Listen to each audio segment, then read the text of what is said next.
peers must continuously choose to challenge workplace bias, advocate for inclusion, and ultimately effect lasting change at work. At Wonder Woman 100, we aim to celebrate some of the nation's top 100 women professionals in business and creative arts, inspiring women across industries by their efforts and hard work.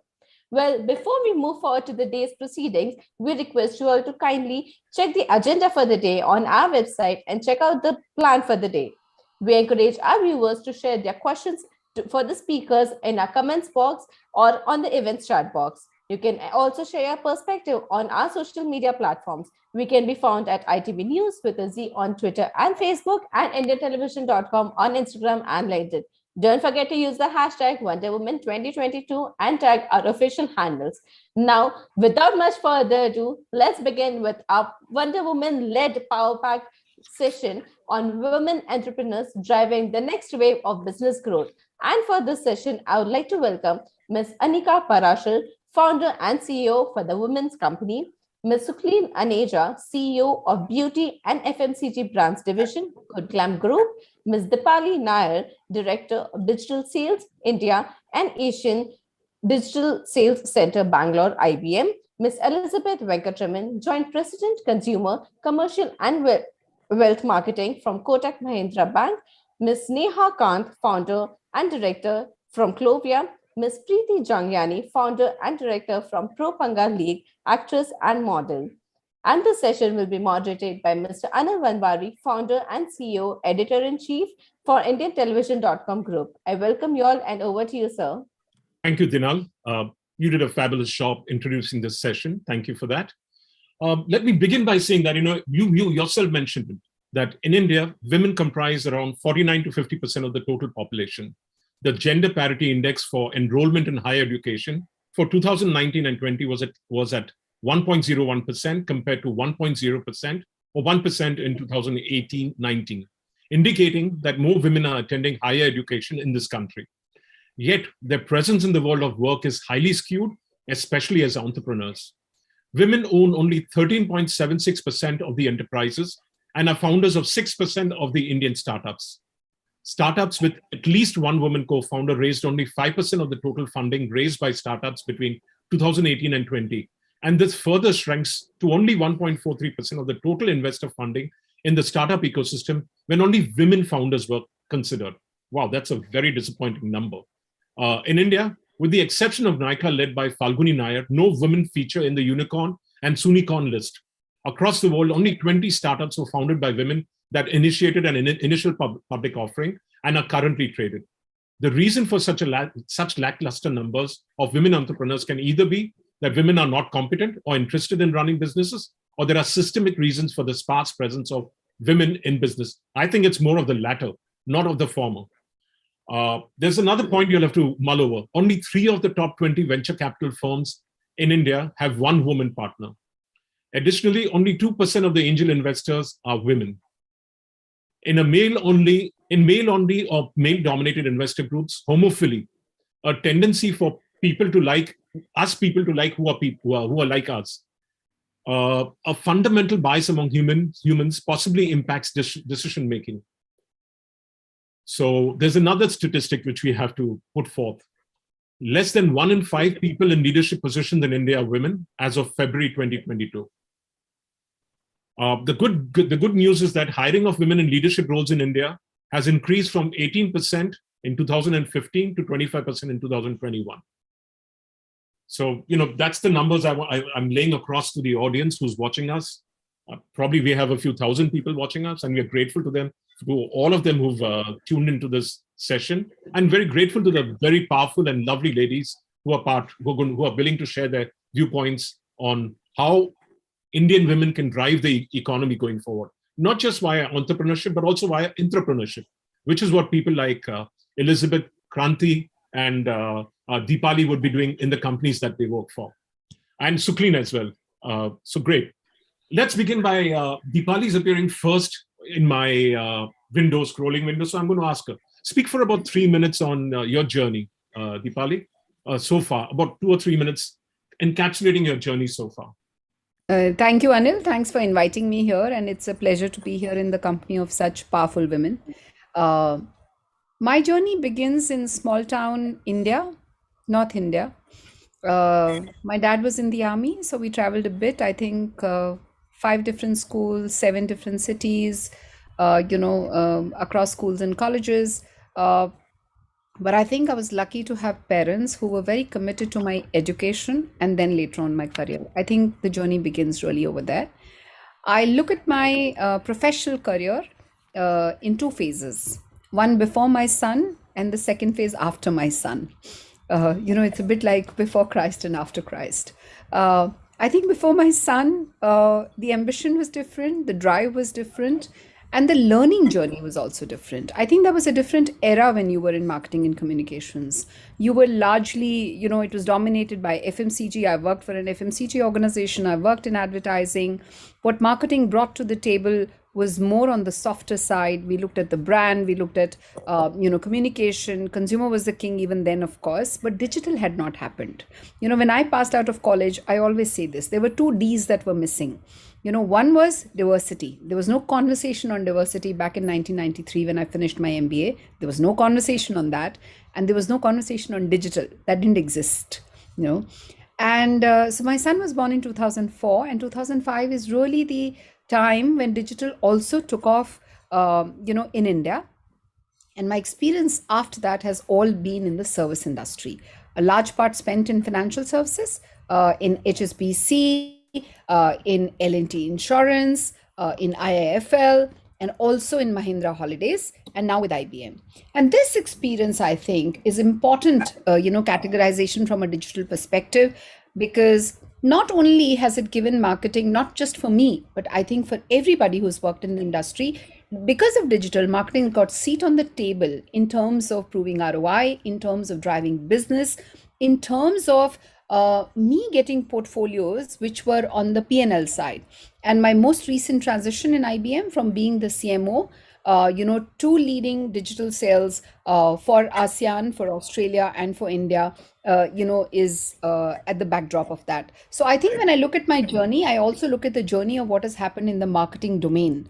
I must also underline this by saying that I think women can't do it alone, given the societal framework and structure that we come from. Their family support, whether it's parents, whether it's husband, my younger brother, my husband, I think that's extremely important. And second is having mentors along the way, whether those are bosses, whether those are managers, you call them sponsors or you call them mentors. You require that because there is a lot of first that you do. I was one of the 2 first women management trainee that Tata Motors hired. Now, somebody needed to take a decision that we will hire women as management trainees, right? Very often, I was the only woman reporting into the CEO on the table, right? So there are a lot of firsts that happen, and that can only happen if there are sponsors, especially in corporate organizations around you. I'm going to end there, Anil. Fabulous. So Preethi, you're next. I mean, we know of you as a film star, as a celebrity, as a model. So go ahead. It's all yours. So let me not speak about my journey in films or how I started in films. Let me speak about what happened after, because that is what we are here today to discuss.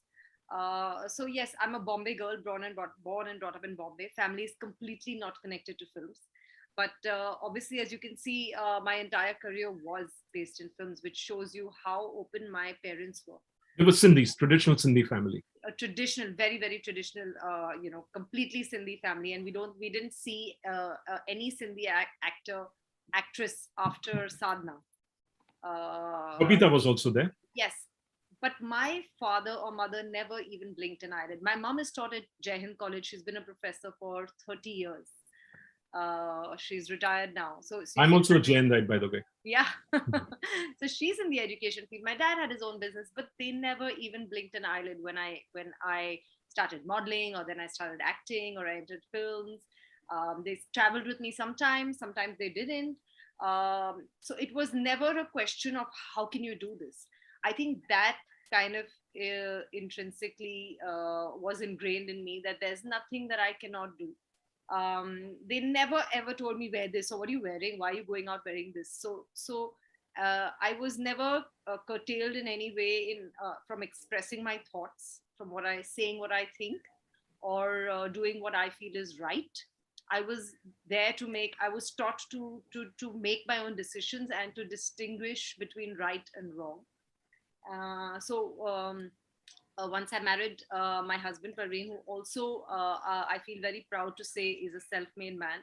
We founded a company together called, which was primarily a film production company, which was it was a natural extension of our careers. I mean, we wanted to tell stories, so it was primarily a film production company. But now it's That's called Sevan. Sevan, how do you pronounce it? Swen, Swen. yeah, Southwest, East, North, which means it's an all-around entertainment company. So we have a digital section. We run the MMA India show, which, if you've heard of, is one of the premier MMA websites in the country. And we have the Sports India show, the Fitness India show. That is the digital section of our company. We then also, of course, produce films. I'm about to produce my next very soon with a studio, and I'll let the studio make the announcement for that. We're casting for the film currently. And the most recent addition is our sports section, and we have launched 2 years back the Pro Panja League, not the Pro Panga League as was mentioned earlier. It's the Pro Panja League. It's an arm wrestling league, and a lot of people didn't know that arm wrestling was played professionally, and it is played professionally. We have a huge base of arm wrestlers, a lot of them women. And a lot of them themselves with inspiring stories to tell. But the whole fact remains that they do not have the facilities required. They do not have the training required, which international arm wrestlers receive and international athletes receive.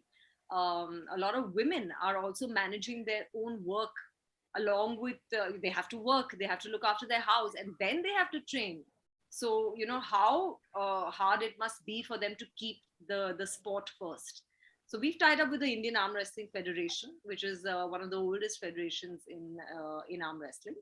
And we held our first event 2 years back at just before the initial lockdown in Delhi at the Tyagarajan Stadium. And we had Sir Kiran Rijiju and we had Vijender Singh inaugurating that for us. And they not only, I must respect the two individuals, they not only sat there and came as guests, they actively participated in the sport, watched it, asked us the rules. I also saw you participating, and I think, did you win or did you lose? I participated in the Bombay event. Bombay event.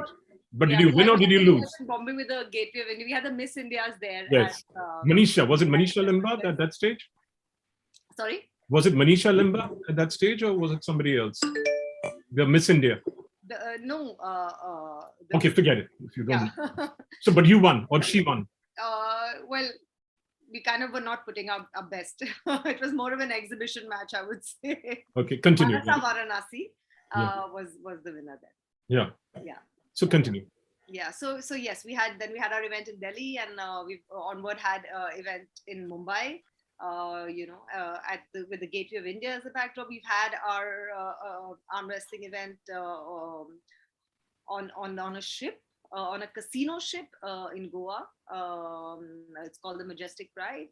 And this is how we plan to showcase the sport, because we want to view the sport also as an entertainment. We realize that audiences watch it also as an entertainment, and for the sport to get forward, we must also entertain the audience. So we will project it as a sport that can be played at so many places. It doesn't need a court. It doesn't need, we can place the table and we can have an exciting tournament. I mean, you have to watch a match to see how exciting it is for a viewer. It's not a very long match. It doesn't take up too much of your time. And we've realized that this is something that has, this Panja or arm wrestling stands where Kabaddi used to stand a few years back. It's a sport we all know. We all played this sport as children. Everybody knows Panja. We know we have to get the opponent's hand down. There are a few more rules which aren't that difficult to explain. And so we feel that it has the potential to reach where Kabaddi is reached today. Congratulations. Just before I leave, we have our ranking tournament very soon, and we plan to have more than 4,000 people play in this ranking tournament.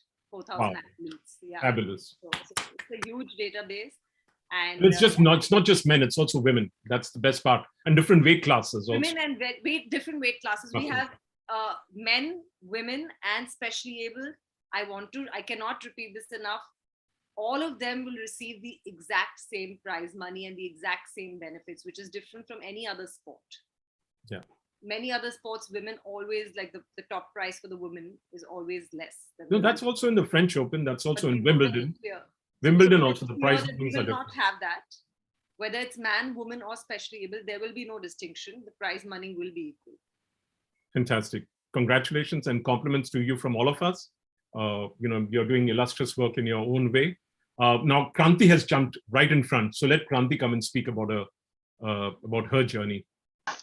Hi everyone, thanks Amir for this lovely forum, and it's amazing to share platform with such powerful ladies as Deepali was mentioning. I think I have a very similar background like Deepali. Father was in the army, and I've traveled across India. So change comes to me very naturally, right? And we've grown up with. I mean, there's been no difference between a boy or a girl. So when I think I started my career, it was like, okay, it's a different world altogether from starting your career, right? So the expectations, and you tone yourself down because you think that, okay, this is how the lives work, right? I mean, sometimes I felt I don't even know what to expect, right? Should I be speaking up in the meeting or should I be quiet? Should I be, so there were a lot of second guessing all the time for many years until, the mentors came by, and as Dipali said, you need a mentorship program. You need somebody who can say, okay, this is probably the right thing to do and this is not the right thing to do. Or you become a complete rogue and say, hey, you know what, I am equally in a man's world and I'm equally very manly, and I can do whatever you guys do. So I mean, there are different ways of surviving, and I think I think things are a little different now, and the companies are doing so much to make women comfortable. But the time and I'm going back like 2 decades back, right? And it was very hard. I felt that the acceptance was very hard. The acceptance, I feel it was not even there. Like, there was every moment I felt there was a comparison. Every moment there was. You're not talking about your journey. You're skipping ahead of the conversation. Talk about your journey. Okay, so yeah, the journey really started there. So I connected because at some point I needed, I think, that push, and I did get that push. And I think once I got the mentor, once I got the leadership who believed that one can do something, then there was no looking back. Then there was like I've grown ranks. I started really at a very junior level in a couple of jobs, and the place that I come from, or the study or the background, I kind of learned English from the 8th standard, the 9th standard, right? I mean, until then it was all in Hindi, so I was on a back foot at multiple places, right? So coming from that to what it is today has been really, really a long way. Has not come. Has been a lot of push. Has been like how. I mean, I don't think I've been in a place where I've said how I can do this. I've been in a place, why can't I do this? But that's again just going ahead of yourself. That will come later. Talk about the journey. Talk about what you're doing at Technicolor. Talk about the jobs you've had. Yeah, so the jobs that I led was all across, Anil, for the group to know. I mean, I did technology, I did HR, I did training, I did management, I did business piece, client management, people role, and so on, right? So it was various things that I kind of did, and every little bit that I worked on or worked with, thoroughly enjoyed, with all the support from everyone. I mean, it was absolutely a great experience.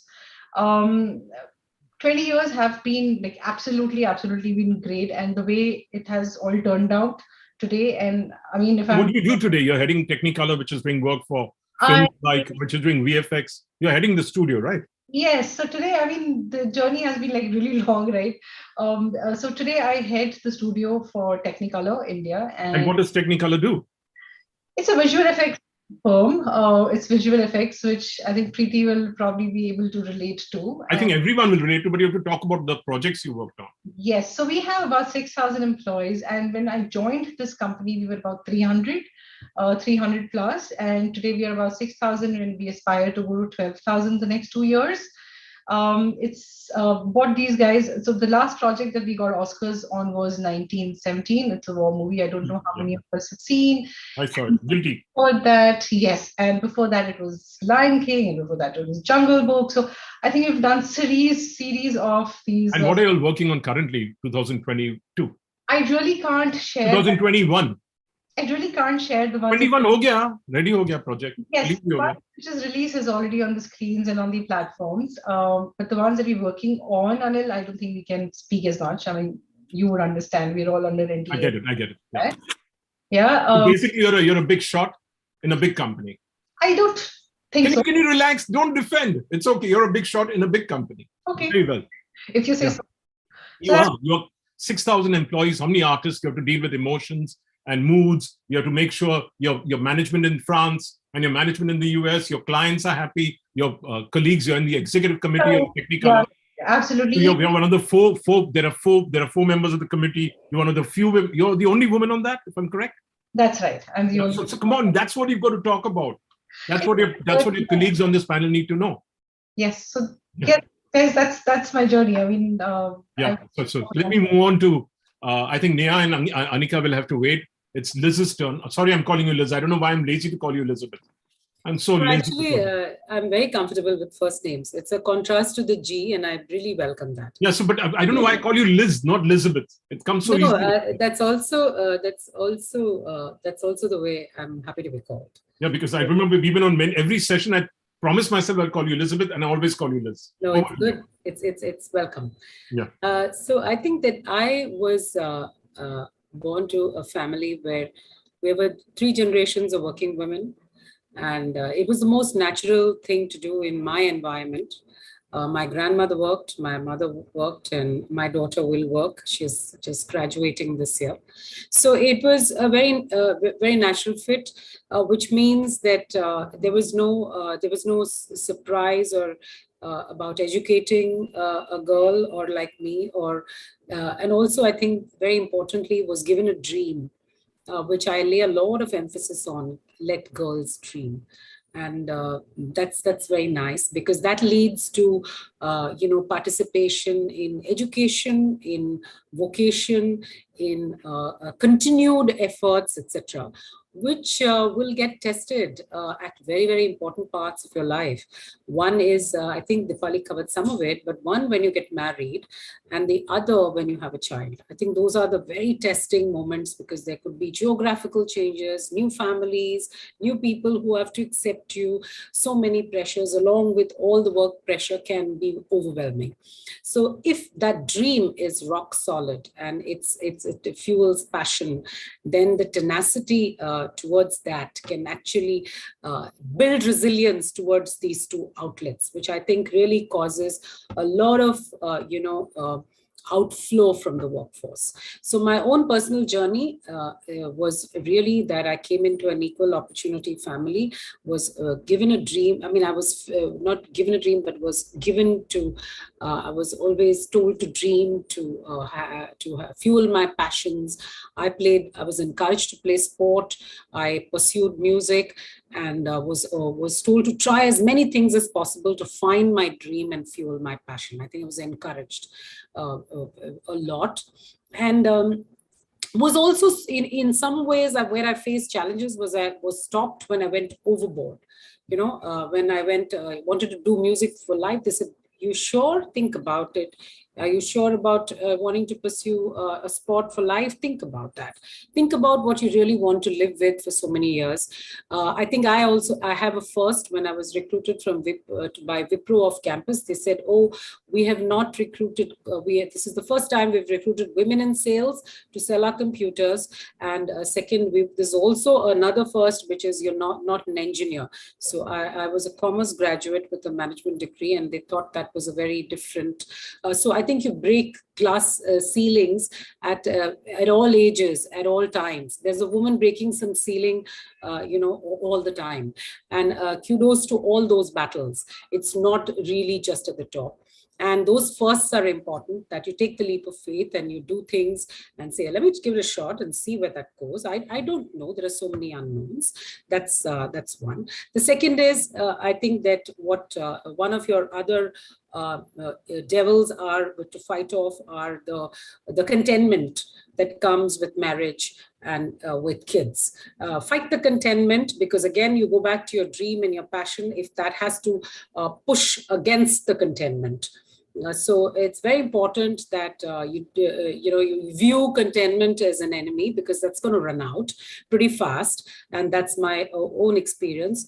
That's the second thing I'd like to say. We'll come to the tips to give to other women now. Right now, we want to know your journey. This journey of fighting contentment was something that you deal with.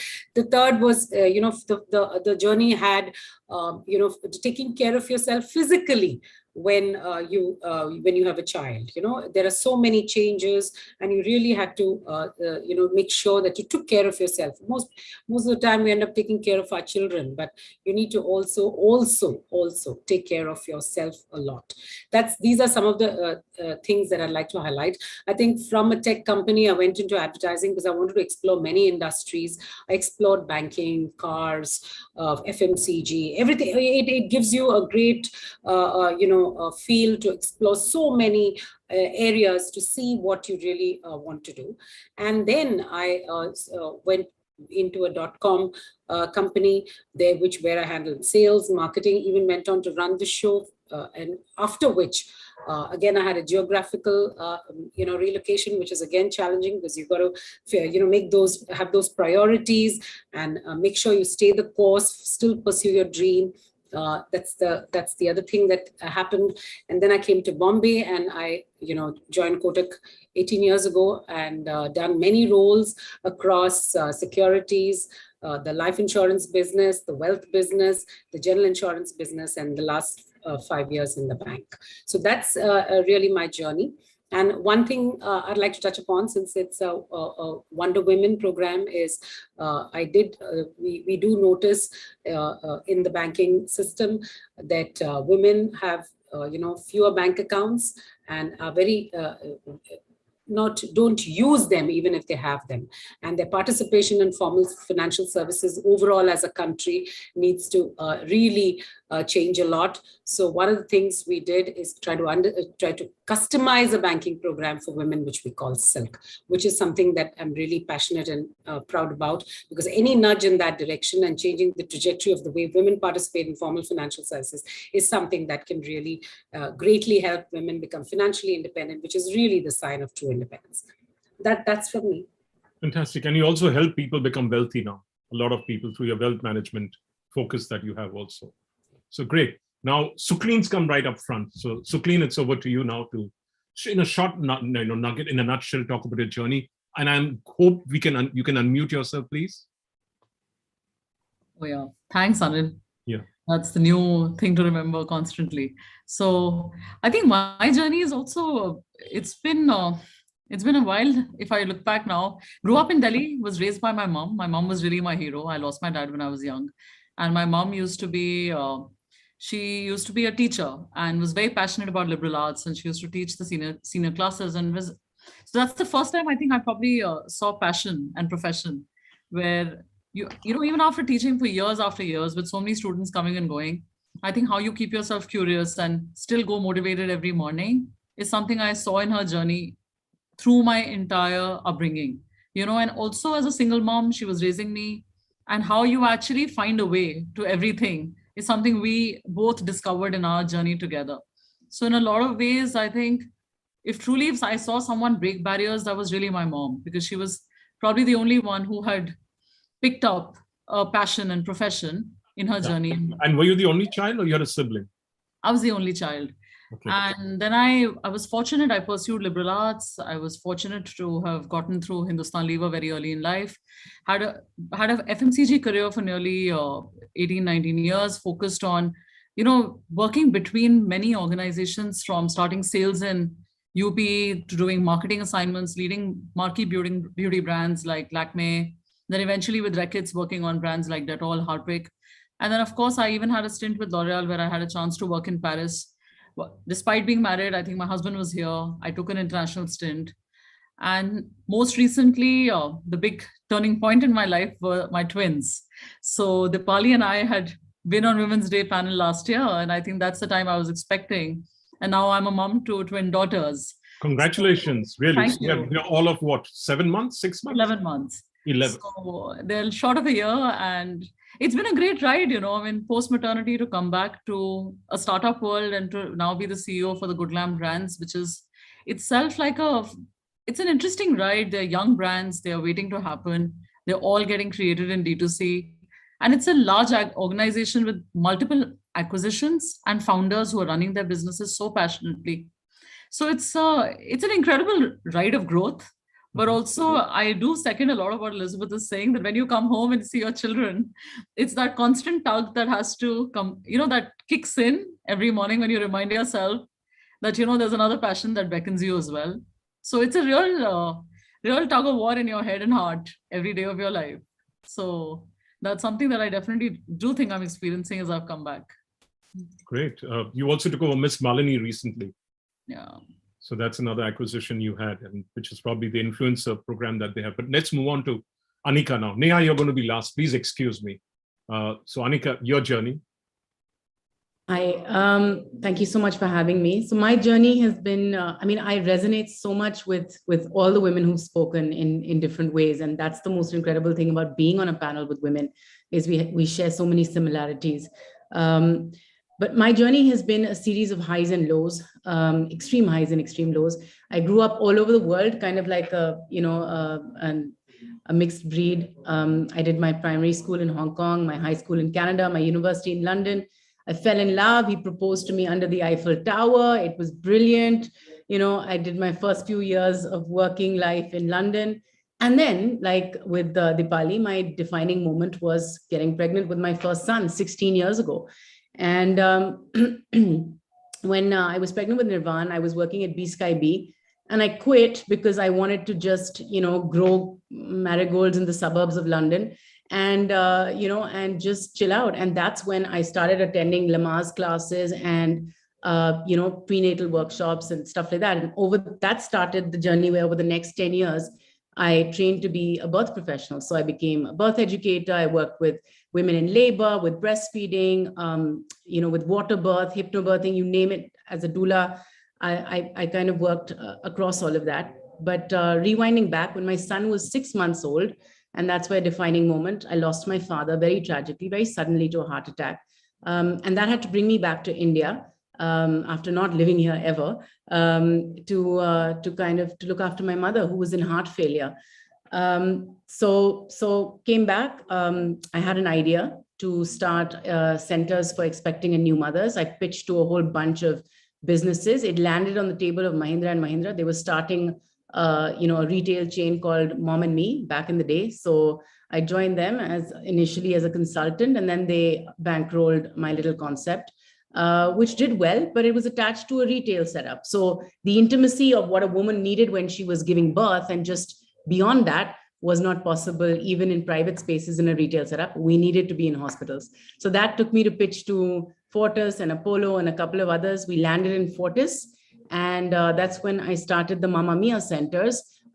We opened up 7 of those, and in 23 other hospitals we were present, supporting women through this journey of 9 months, and -9 to +9 sort of. Incredible, experience. And right then and there, my mom's health declined, and she was told that she needed a heart transplant. So I had by then a 5-year-old and an 8-year-old, and this mother who had 18 months to live.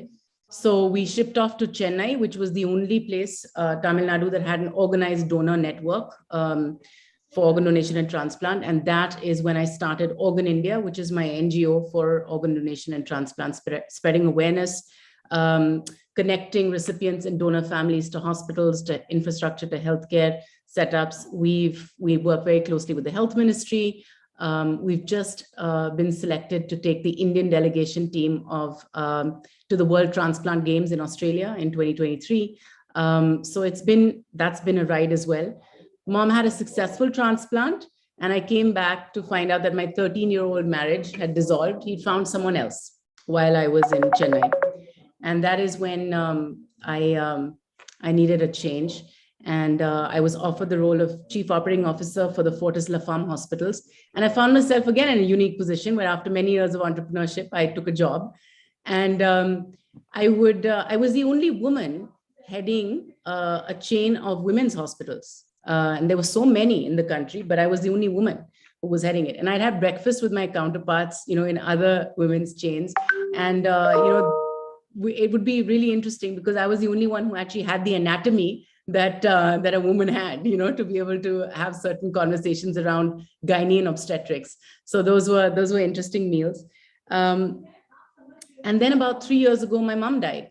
And that's when, and my brother was sort of slipping into a world of, like we talk about more and more nowadays, mental health. He had an addiction problem. So I found myself 3 years ago in a strange place for an Indian woman. No husband, no parents, no brother, no sibling, single mother. And I had to resign to look after, my needs at home. So I found myself with these incredible highs and these incredible lows. 3 years later, we've climbed out of it. My brother's been sober 3 years. Congratulations. Thank you so much. My children are 16 and 13. And I started the women's company 2 years ago to just continue my passion in delivering solutions for women, because I've always worked with women's brands and I've always worked with, trying to provide healthcare solutions in some manner or the other. And so I continue with that trajectory, and every day is a new day and every day has different highs and different lows. And yeah, so that's my journey. My hat's off to you for your indomitable spirit. Hats off to you. Many other people may have given up, but congratulations, really something else. That's real courage.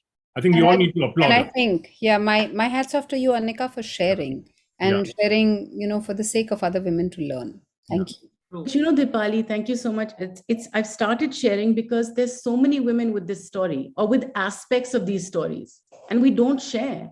And, there's nothing that, strength is vulnerability. And I think we as women who have visibility need to be able to share our vulnerabilities. It doesn't make us any less ballsy. In fact, it makes us more courageous. Thank you, Anika. I think I really like the fact that you broke social stigmas and just spoke about everything. We tend to keep a lot of things to our chest and bottle it all up and stress us all out. But, the whole thing about taking away discovery is a great thing. I think you just taught us that. Thank you. No, from the time, the proposal under the Eiffel Tower to the fact that he slipped away, you said it so easily. It's amazing. Amazing. That means you've dealt with it, you've healed yourself, and you've moved on from there, which is great, which is fabulous, which shows growth as a human being. Well, we recently had COVID and he moved in for a week, and we had this modern family arrangement of him finally, after 9 years, showing up for the kids and me and supporting us through it. So, anything's possible. And there's always very strange solutions that the world offers. Thank you very much. Really an honor to meet you. Sorry, I haven't said it to the other ladies, but she's had a fabulous journey. A very growth journey, on a human level and on a spiritual level as well. Both. I don't say that you're not grown spiritually. Before I open my mouth and put my foot in it further, I'm going to shut up and I'm going to tell Neha. Please tell your story. Thank you, Anil, for inviting me. Can you come to the center a bit if you don't mind? Because any better? Yeah. Okay. So I was glad to hear your 1 hour conversation on YouTube, or 1.5 hour conversation with that young boy who runs the Founders. Yes. Yeah. Yes, that was about my entrepreneurial journey and a lot of practical questions around how to start business. Yeah. But my journey, well, I grew up in a really tiny part of India, but very, very popular, called Haridwar. So I'm from the Har Har Gange gang, so to speak. Yeah. And so I did my entire schooling was there, and then studies was the only ticket out. My father told me in no uncertain terms that if you want to go and study in Delhi, then you must be staying in a hostel, which is where your class 12 board exams numbers also count. So that left me with a choice of only 3 colleges in Delhi, the top ranked colleges, I mean, where I wanted to go. So when I came to Delhi, I pretty much filled forms for, every course under the sun, except maybe Sanskrit honors, which I couldn't have done, but from geography to English to physics, chemistry, math, everything. Eventually, I landed up doing math honors, staying in a hostel in Miranda House. You were in MH? Oh, nice. Yeah, I was at MHH, actually, Miranda House Hostel. No, no. So finally, my father let me out. But as open-minded and as, they were, my parents, I think they were also very practical about what they could allow me to do.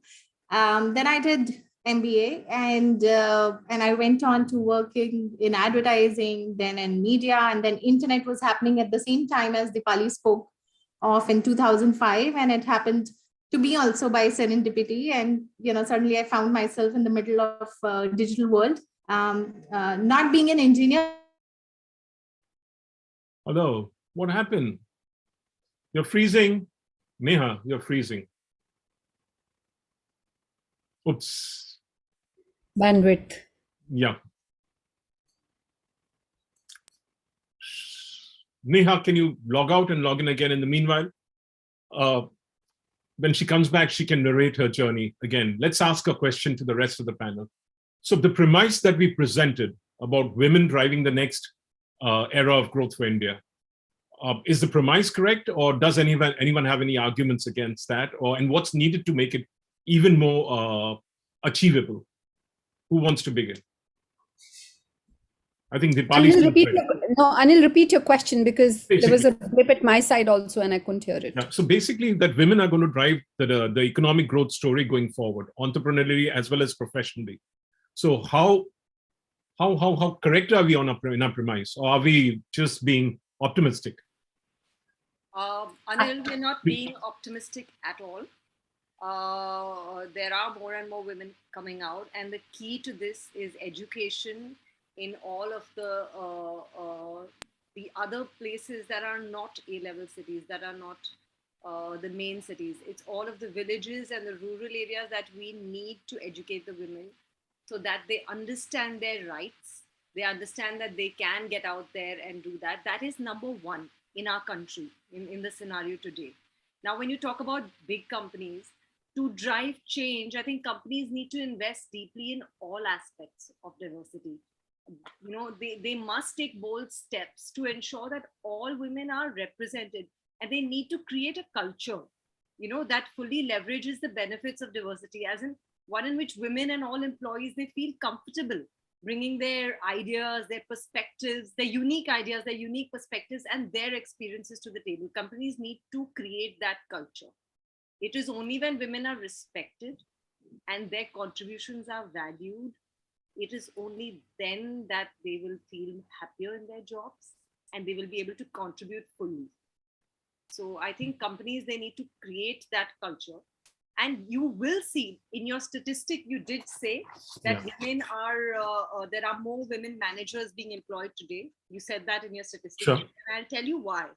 Because compared to men in similar positions, women managers are taking more consistent action to promote employee well-being. You'll see a manager, she will ask her employee, she will say, are you okay? She will understand empathetic. Basically, they have empathy. They have more empathy than men. They will check in on their team members. They will help them manage their workloads. They will provide support. They're also more likely to do, extracurricular activities around the job, hold events, whole things. They are more likely to do all of that. This is why companies are now realizing why they need to hire more women in the workforce. Okay. Anyone else? Deepali, you wanted to say something? I'm going to be a little bit practical and pessimistic here. Mm-hmm. I don't think women running the world is happening in my lifetime. And I'm backing this up with data. There is a lot of studies that have been done in the last 4 or 5 years, including one that we published at IBM. You could look it up at IBM IBV studies. And in the last 2 years of COVID, and if you look at the world, US is a large part of it. Actually, more women have left the workforce, than have joined. if you look at the pipeline, and this is what is covered in our study, if you look at the pipeline of women who will move on to become CEOs or in senior leadership, that pipeline has actually reduced. While I'm very happy and very delighted with the fact that in the last 20 years, last 5 years, last 7 years, a lot of data points demonstrate that we've improved. And yes, we have. I mean, there was no panel like this that used to happen 10 years ago, and there were not so many women leaders that I could meet even if I wanted to. But have we moved the needle enough is the question, that I have. And one or two of the things that I am sensing in the last 4-5 years, that there is a lot of this narrative that is happening for women, by women, whereas the need is that we need to involve the larger part of the population, which runs the corporate organizations, which runs the VCs, which runs the funding companies, which is the men. They need to be involved, and they need to be convinced, and they need to be the sponsors, because that's when the change will really happen. And what can you do to accelerate that part of the change? So that's one question. The second thing, I totally agree with Preethi what she said, mindset shift. And there again, I want to give this example. At IBM, we sponsor STEM education for girls in 8th to 12th grade. And the critical thing that we do is we just don't give away the money. We've actually been part of the process of building the curriculum for these schools. And they are municipal schools and government schools and even private schools. And one of the things that we noticed there was that you need to also retrain the parents and the teachers to be able to support girls when they talk about ambition and drive and careers. So it's not just the curriculum for the children that you're taking care of. You also need to do it for the mindset shift that Preethi was talking about. And that mindset shift societally is extremely important. So I'm being a realist, and I'm saying in my lifetime, I don't think we will get to run the world, but I'm hoping that we can do it beyond that. And I'm very, very positive that that's going to be a better world then. I totally agree with you. So Suklin, you want to say something, or Anika or Kranti or Elizabeth? Just, unmute yourself and speak. Actually, it's interesting the perspective that Deepali shared, because see, at one level, what does give you a lot of optimism is that there are more and more women on the table who are encouraging others to succeed. Having said that, if you actually hear their story, they would often tell you about the sponsors that they had, which were both men and women actually. And more often than always more men, simply because they were always the majority, right? Now, having said that, I think there's still, the important thing is to start valuing contribution and also recognize that why is there such a large drop-off at senior leadership roles? And how can we encourage more women to join, more women to stay, and to improve retention, especially at senior leadership? It does require a lot of infrastructure enablement as well. Right? Because those are also usually the years in which priorities are divergent in their own personal lives, where careers need to be managed and talked of differently. And I specifically, if I look at corporate careers, and especially now more and more dual careers, how you actually manage expectations, especially when one partner decides to move out of countries and the other doesn't, right? So there are various aspects when in at least professional life that you will realize there are divergent priorities. So to encourage more and more women to have a seat on the table, we do need to also start having these conversations that allow and enable greater flexibility, right? Where contribution is valued without expecting the paradigm of the past. And I think that's where you will see greater representation. And that itself is a big driver of change.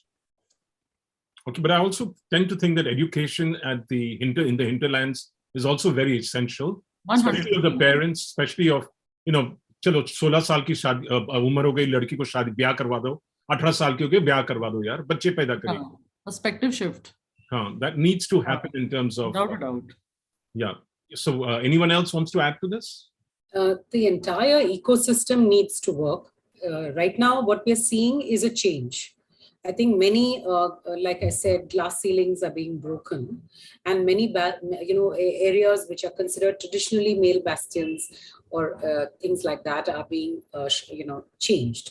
However, the journey, I agree with Deepali, Delhi dur hai, because it'll have to work in multiple geographies, in multiple, life stages, in multiple areas, which is whether it is Indian families, Indian males, Indian women, in all of them, and the way they think. Indian families teaching the boys and girls both to cook and go to the bank, all of that. So I think it's there's a lot of work to be done.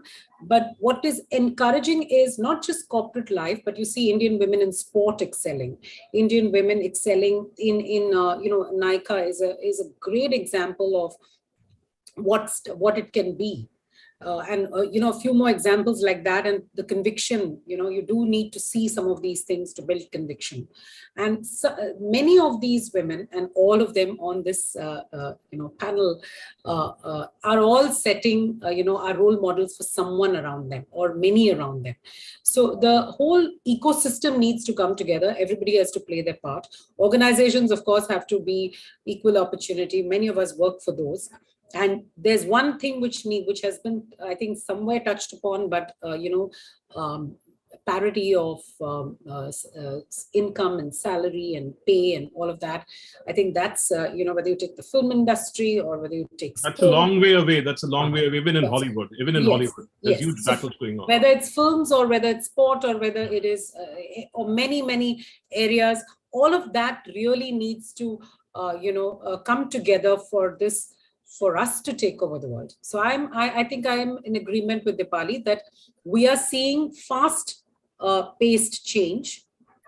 More girls are dreaming, more girls are out there, they're excelling in studies, but this will need a lot more to actually make us an equal force in society. Great, Neha is back. Let Neha continue. Neha, let us continue what she was sharing her journey, because she got I don't know to what point you heard, but I think yes, I covered till my college. Yeah.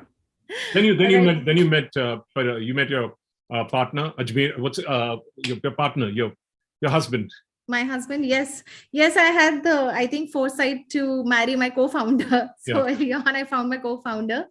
But so I met him in college, and I went on to do, after Miranda, I went on to do MBA. Then I worked in advertising and got into digital e-commerce industry. But having worked in this space for 10 years, there was something which was troubling me, which was that while my outerwear had changed so much, my lingerie, underwear hadn't really kept pace. Innerwear. And my, I grew up in Haridwar. Today I can say it, but up till the point I got married, till the age of 23, my mother did all my shopping. I never went to a store and bought bras. I didn't know how they were bought. And I don't know how she and the shopkeeper figured out, because the shopkeeper never saw me, but they got some size. So I grew up quite underconfident, so to speak, as a growing girl. And as an active sports person, this problem was compounded even more for me. And today, when I look back, I can now understand why so many of my batchmates or classmates drop out of active sports after class 8th or 9th. So this, while I kept thinking about it, but I hadn't taken any action till I traveled a little bit. I was in Germany and I walked into a store and she fitted me for a bra. And it was like like an aha moment for me. And I realized that what difference the right underwear can make to your posture, to how you're wearing clothes, to how you feel about yourself. And that's the idea that I knew what to do.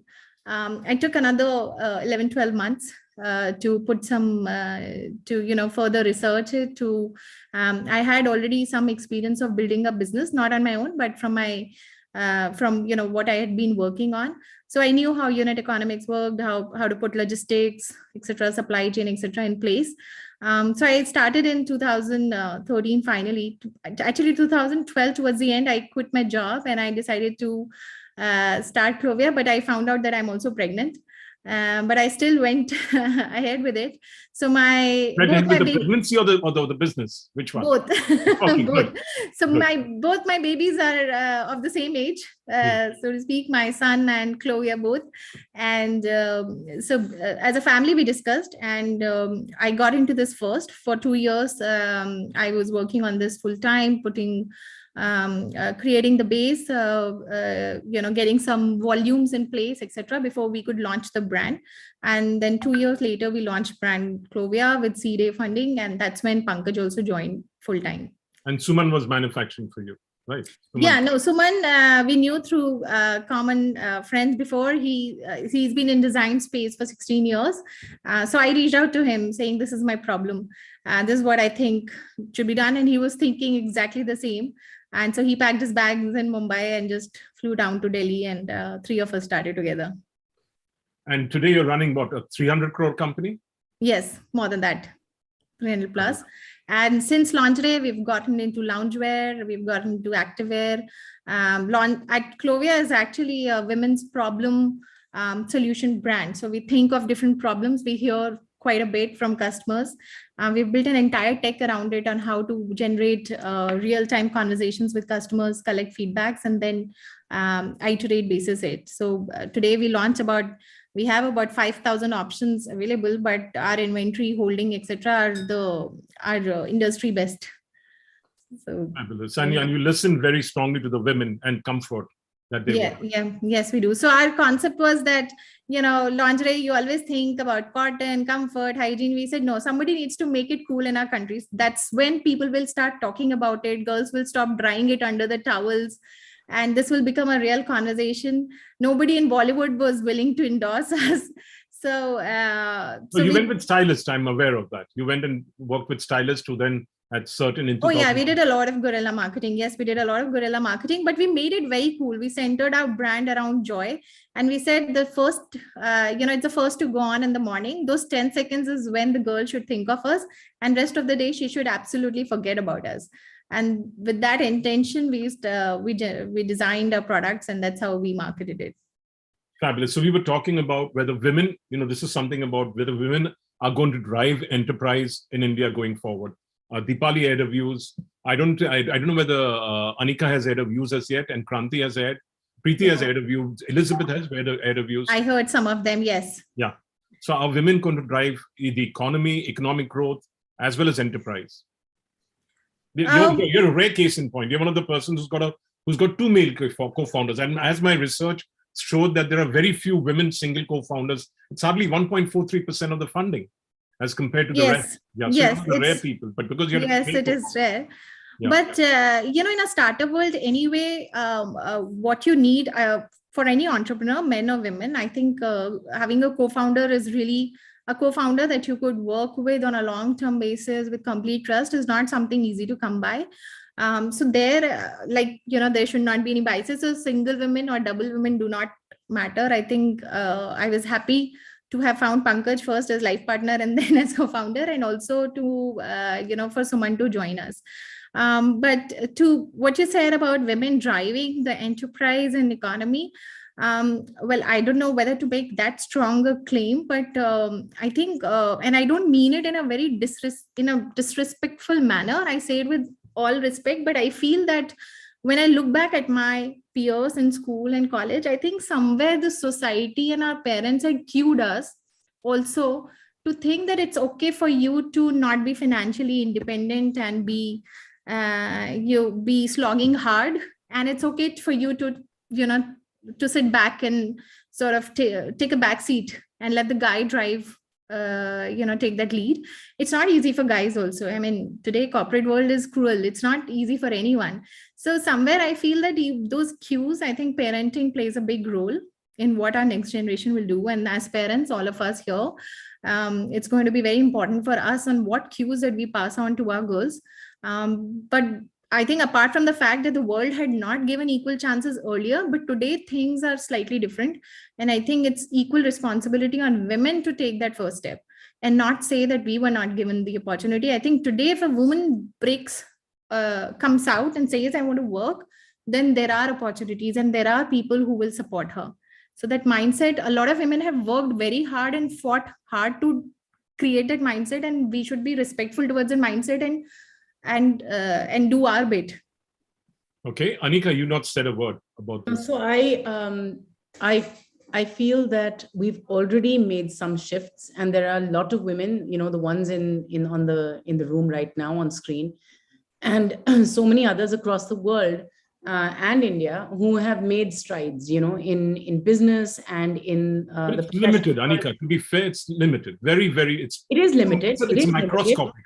But absolutely. But you're seeing more than you did even 5 years back. You're seeing more than you did a few So, years like back. Deepali said, at the leadership level, yeah. it's fallen. Deepali said at the leadership level, it's fallen since the pandemic. Yes. That's another concern. Yes, and that is a concern, and that's a valid concern, that there are so many people, not just women, who are dealing with the problems that the pandemic had brought on. But it seems to be women that are dropping out. It's women that don't have the support.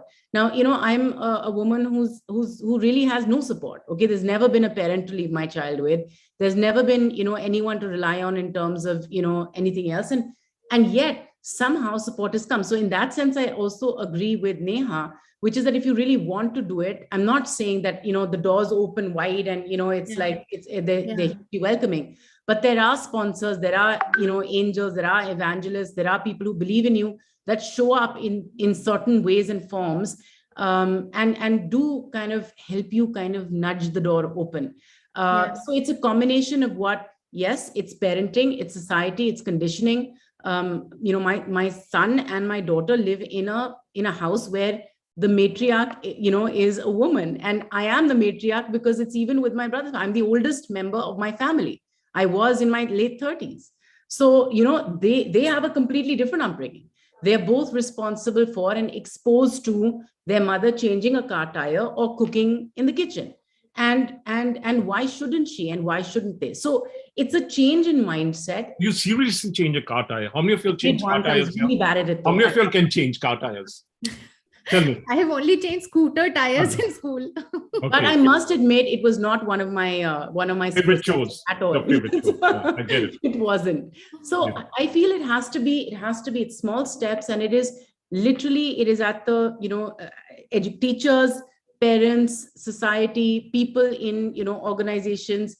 There's small steps that everyone have to make to be able to do it. And will we see it in our lifetime? I agree with Deepali, probably not. I hope in my daughter's lifetime we they get to see it. I hope we open and pave those pathways for the next generation. I hope we do. Yeah, Anika, we have to do that. I think as a mother of two boys. You got two kids. You don't look like it. I have one 6 and one 10-year-old. Wow. And I have always said this. I feel we don't need to teach our girls. We need to teach the boys. And I feel an immense sense of responsibility every single time I'm saying something to them that, oh, why are you not doing this, or why are you not? I always feel I should be. So I have never even gender-based their toys. And in fact, my little one loves to play with, when he picked up, he wanted to play with a kitchen set or a dollhouse. I let him do that because I want him to know that anything is normal. The things that we face is set up for ourselves in society, especially like Anika so bravely led out or stated out her experiences. These are things which are stigmas in our society and still are not probably for us as urban women. It's easier for us to state because we have a lot of support at home. We have an educated kind of set of people listening to us. So it is easy for us to state our mindset. But I think to also slightly negate what Deepali and Elizabeth also said, I think the change is happening even in rural India, because we see a lot of most of our arm wrestlers come from small towns. We have a girl called Parampreet Kaur. She's from Haryana. She works now as a gym trainer in this small little gym that's open. She just delivered her baby a couple of months back, and she has registered right now for the next tournament. So obviously it's a support of her husband. It's a support of her family. But it is also her tenacity to say, ki, to kya hua, bacha hua abhi to. I'm going to go ahead and still play the sport. We have a lady called Chetna Sharma who's in the Assam police force. She's managing her house. So they can't just, happily practice a sport. Like, they have to manage so many things, but the change is happening. So we may not see it in our lifetime, but with the correct parenting to put together the correct parenting and the change in mindsets which are happening in. And you said it should be the boys who should be, the mindset should change. The boys have to be taught, and I feel an immense sense of responsibility. It's a tough. Parenting is tough in any case. Whether the girls also have to be taught. And the girls have to be taught. Yeah. 100%. I think we have to stop apologizing for everything. I think we have to speak with pride. I think Kranti's done a fab job, and she was, she still kind of said, okay, when Anil was complimenting her, rather than just being like, yeah, of course, I am a big shot and I'm amazing. We still find it uncomfortable to say that. And I'll tell you what, it's slightly different, but it is a win for us, is that I wanted my children to be associated with me on their Aadhaar cards, because he was gone for 9 years of their life, right? And there was everywhere I went, I was either supposed to be daughter of or wife of, but I had nobody in those positions. And Nirvan and Inayat was son of and daughter of Anika Parashar. And that's what I wanted. So I fought and fought and fought, and I kept going back. And now they are son of Anika Parashar and daughter of Anika Parashar on their Aadhaar cards. I mean, I birthed them. I went through the entire thing. I have bled and sweat and cried, and I don't get my name on there, So there are small wins that are happening. Small wins. It's a big win. It's actually so my ideal thing is, if you remember Atlas Shrugged with Hank Reardon and Dagny Tragat.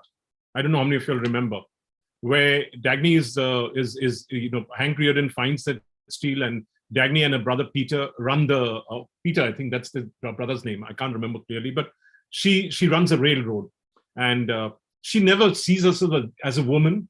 She sees herself as a person, and she effortlessly slips into a relationship with Hank Reardon, who's the creator of that new form of steel. I don't know how many of, I know Neha is a fan of Fountainhead. Even in Fountainhead, Howard Rock and Dominic Francon. So, I mean, they were my inspirations too.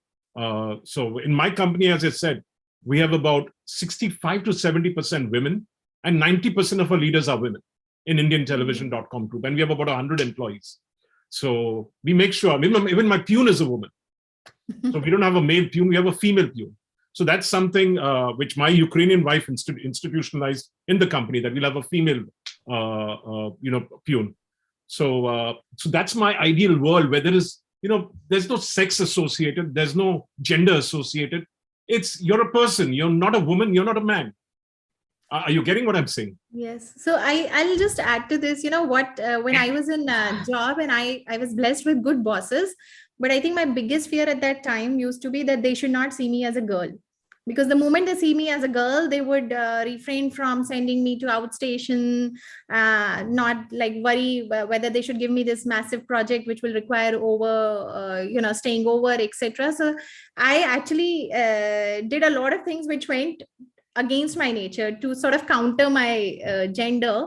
So we did all of that. That's what I think Preethi said, and that's what a lot of people here said, that we did a lot of those stuff. And today people are now, there is a change that has happened, one in mindset, and also there are sponsors like us in this forum who are saying that you come out and work and we'll help you out.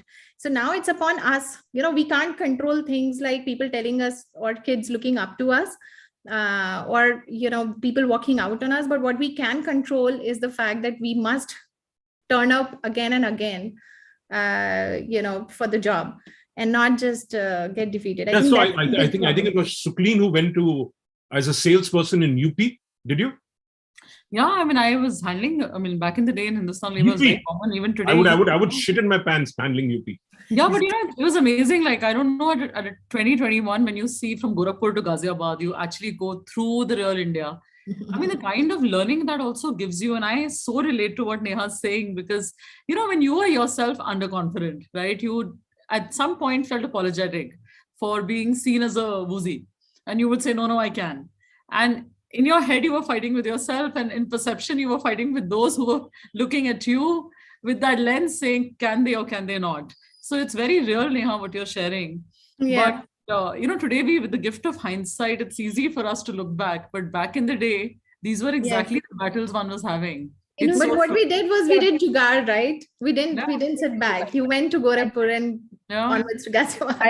I remember one anecdote, when I started working, so my name is Deepali, right? And there was the days on the fax when my flight details would go to a smaller city, or a train details would go to a smaller city for somebody to pick me up. On the fax, they all just assumed it was Deepak. I almost always got a patri saying, Deepak Garg is what I would get. And you're right, the only challenge is, when you're talking about inclusion, how do you really build a gender agnostic society? And it cuts both ways. Yes. Somebody who comes to my home, if it's a well done home, then automatically the credit goes to me. Okay, well brought up children, the credit goes to the mother, although the father has probably played an equal part, most of the times. Similarly, even as a marketer, you decide to do an event for plumbers. You decide to do an event for electricians. Imagine you're working for, organizations, or, car mechanics. Stereotypically, we just think only men will come for that, right? So, it cuts both ways. So, the point is, how do you make the society delineate from the economic earning capacity and gender? How do you create inclusive workplaces then? And I think that's a challenge we need to solve. Yeah, but Ayn Rand did that, almost 100 years ago when she wrote Atlas Shrugged. She wrote. And then also in yeah, she wrote. That was a fiction, but how do you make it happen? Yeah, but you look at Gangubai Kathiawad. Let me complete. I'm a big fan of Star Trek. And years ago, beam me up, Scotty has been my favorite sentence. But it hasn't happened as yet, So, that's the thing with fiction. Okay, for me that was real. For me that was real, and that shaped my attitude towards women. And my mother shaped my attitude towards women. Anil, women are equal. Anil, I think I can second. When I started learning English, right? As I said, I started actually learning in the 8th or the 9th, and I was introduced to these books, right? So somebody introduced this book, and he said it was a male boss at that point in time, and I think I was 20. I said, why don't you read this book, right? And I'm still a fan of Daphne, and I feel that if it was a story written 100 years back, right? And there was a woman who did that, right? Even in fiction, there was a woman who actually did that, and she just ruled the world. Today, talking about after 100 years, we're still talking about that, right? It's amazing, and I still think I've got a lot of inspiration now, Deepali, from that novel, right? I think if something's changed, right, in people's lives, I think that was my changing. When I've been constantly, if somebody can do it even fictionally, why can't it happen actually, in the real time? And I still till date I can read it 100 times. It just still is so relevant. In today's world is equally relevant how it probably was somebody who didn't even imagine that we would be in a panel like this 100 years later, right? We're still talking about women panel. We're still celebrating Women's Day. And so, Anil, I think going back to your question, right, the one that you said, are we in a position or we are in a world where will be led by women? Not led by women. I said where women will contribute more. I think we already led by women. Most men are led by women. That's a separate thing. But in terms of whether we're doing economic contribution. It is definitely, I think, but we are a few decades away, right? If you look at this room, these are very self-motivated and very self-driven women. I deal with women at Technicolor on a day-to-day basis, right? When I joined this place, we had hardly any women. It's very hard for us to attract them to ourselves. It's also for women to come up, right? It's huge opportunities right now. I'm sure in the room of so many women, we have so many opportunities.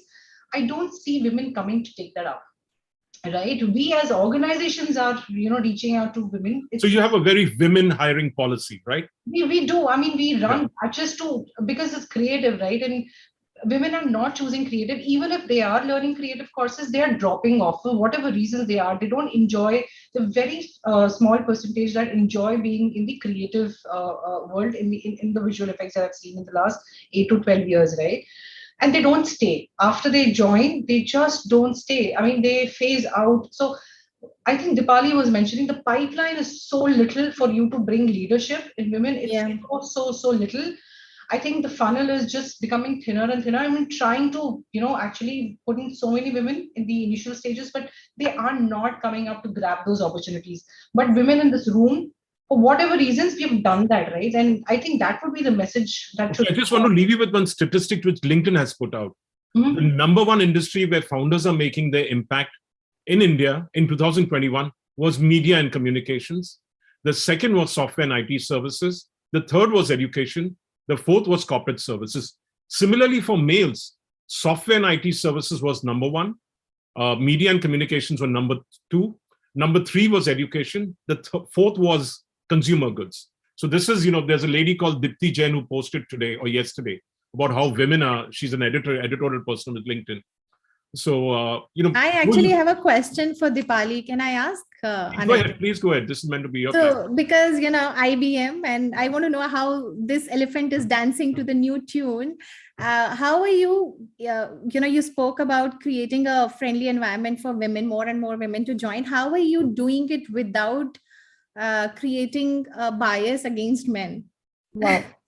I think that's a fantastic question, Neha. I think first I must acknowledge that I think IBM has a history of, being a very inclusive workplace, and that's not just on gender. So I think that's the first premise. I think we have a very large community who's employed outside of India also, and ethnicity, is a very important factor when it comes to creating an inclusive workplace. And the moment you do that, you're doing that, for both the genders. So that's number one. From an inclusion perspective on the women's side, though, let me just give you an example. There's these global awards called Catalyst. IBM is the only company which has been awarded twice over there. And there are other firsts, our outgoing chairman, was a woman to lead such a large technology company. There aren't too many, examples of that. And but in the IT sector, there are women who are leading most of the IT companies. I meant the global companies, Anil, these days, the global large majors. Yeah. The other thing that I just want to share with you, Neha, is that I think it's about after working at IBM that I realize that, how gender friendly or inclusive workplace it is. It is about the feel of the place. It's about the policies that we have. But my personal, recommendation to the specific question that you've asked, and I saw this at HSBC also when I worked there. It's very important to look at the policies to say that they're equally applicable to men, and that they're equally and they are men friendly. For example, if you have a policy about a little toddler being able to fly with the parent on travel on company expenses, then I think it needs to be applicable to the men also, is what I would say. If you're introducing flexi hours, then I think flexi hours should be applicable to the men also. This is, I think, my personal recommendation. I don't think IBM has a book or a Bible there, but let me just tell you some of the things that we don't report. We don't report our diversity percentage. We are a global company and tied by the norms that we can report or not. But I can tell you one of the healthiest, that I have ever seen. And there is huge focus on ensuring that percentage remains in various stages of the pipeline. So it's not just at the bottom. It's not just at an overall reported number. So I mean, one-on-one, I can, I think, talk to you at length about the kind of things we do and the programs that we have, including, return back to work for women at home and so on and so forth. Yeah. Yeah, I understand. That Anil, are you running out of time? No. We have time. I have time, but my teams may be telling me, but I can continue for 3 hours unless Deepali is getting fed up of my voice. With Deepali and Neha, yes, the policies do need to be equal. Fortunately, unfortunately, the workload of a household or the actual well-being of the child till now is more so on the mother. As much as we'd like to say that husbands do contribute and they are equally looking after the children and the parents. Fortunately or unfortunately, I think all of us as parents would agree that a lot, more than 50% of the pressure is on women for the upbringing of children, for the household, and for looking after the house, for the management of the household. In fact, for me, even the management of my entire office, including looking after the bank accounts and the accounts and the money management, everything is. So yes, policies should be equal, but there are certain policies which need to be women heavy, and men. Maternity leave is fine, but what confuses me is when people say menstruation. Should you get a leave on first day of your period? That question really confuses me. It kills you on first day of period. Yes, it's unfair, biological. But I think. I don't know. I don't want to be like. say, no, it shouldn't be because. I was asked this question, Neha, this morning, I would like to say, no, it shouldn't be. I agree. Yeah. I'll tell you what, in my company as a man, I'm telling you, I run the company I do. So every time I hear that they've got a stomach upset, I know they're having a period. And we let them go. Yeah, I yes, Every month I get that.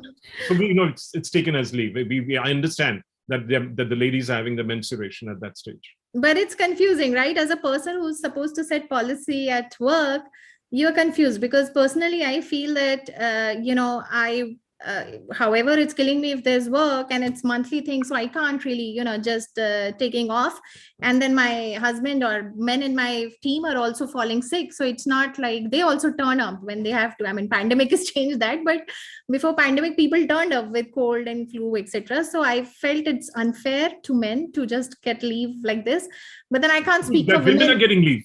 I think the women are getting leave. Yes, I'm a bit hard on my gender, maybe, but that's how I personally feel. I don't think Elizabeth. I thought I will seek collective opinion. No, Elizabeth doesn't agree. You can see the frown on her face. Not at all. I think, Neha, I was just going to say that I was asked this question in the morning, and I think we've all seen women around us.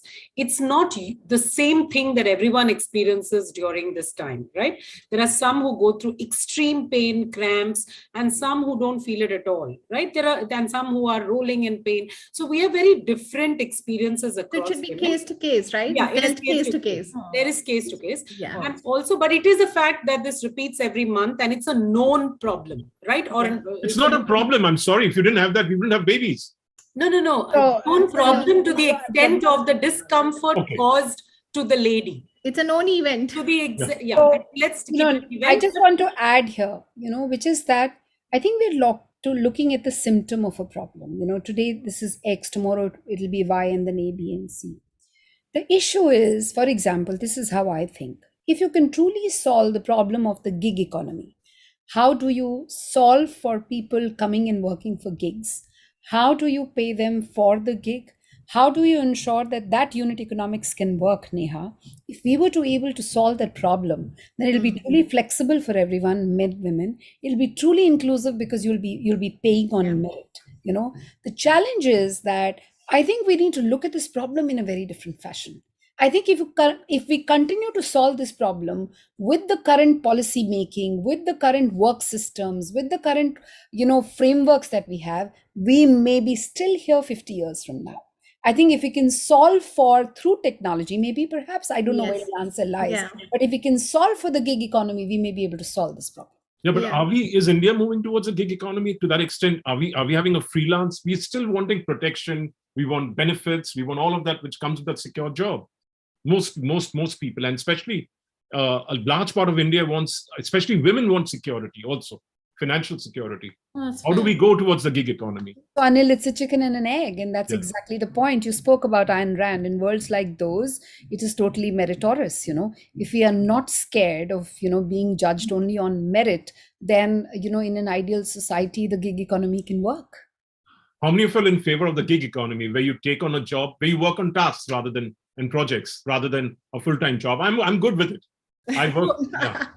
I don't think economy is the answer, but I think what Elizabeth was saying, that it needs to be dealt case to case, so I think these conversations make it natural, like you said, that you understand and you are fine, and there's no further questioning. When we were in our first decade of our job, it wasn't possible to even say something or even cue it.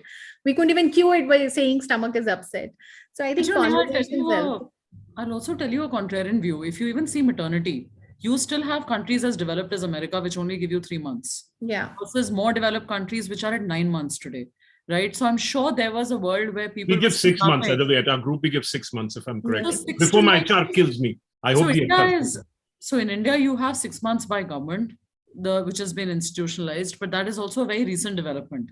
Yeah. But the important thing to realize is that when that change would have happened, there would have been enough people who would have said, but why? Right. So anytime you're going to bring in any kind of change, and here it's also optional, right? Even when HR is discussing this bit on leave for pain management, example, it's just one more inclusion which allows your casual leave to be extended in the basket. And it's again case to case basis. Question is, I think somewhere along the line, it's just about recognizing the fact that men and women are not different. They go through different life stages. They go through a biologically different change in their bodies and their lives, right? And how can we just create an environment which just enable women to thrive and succeed? And everything is an option, right? It's just that. I mean, of course, you shouldn't go how far you should go, etc. It's a organization-based conversation. Yeah, but going forward, we'll be having dialogues like gender fluidity. That's another conversation that's coming.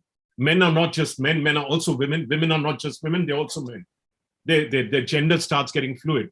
What about that conversation? Preethi, am I talking through my hat? Deepali, am I talking through my hat? A lot of organizations are talking about gender fluidity. I think the conversation won't be about gender fluidity necessarily. It'll be about how to ensure that you have a inclusive workplace for minorities, and minorities of different nature. So, I mean, I would say that it's also about specially abled, people. It's about a lot of the minorities, which exist. I think the conversation is largely about gender, because gender is not a minority. Gender is 50%, 45%, or 42% out there. So I think, therefore, a large part of our conversation on inclusion in India, at least, is on gender.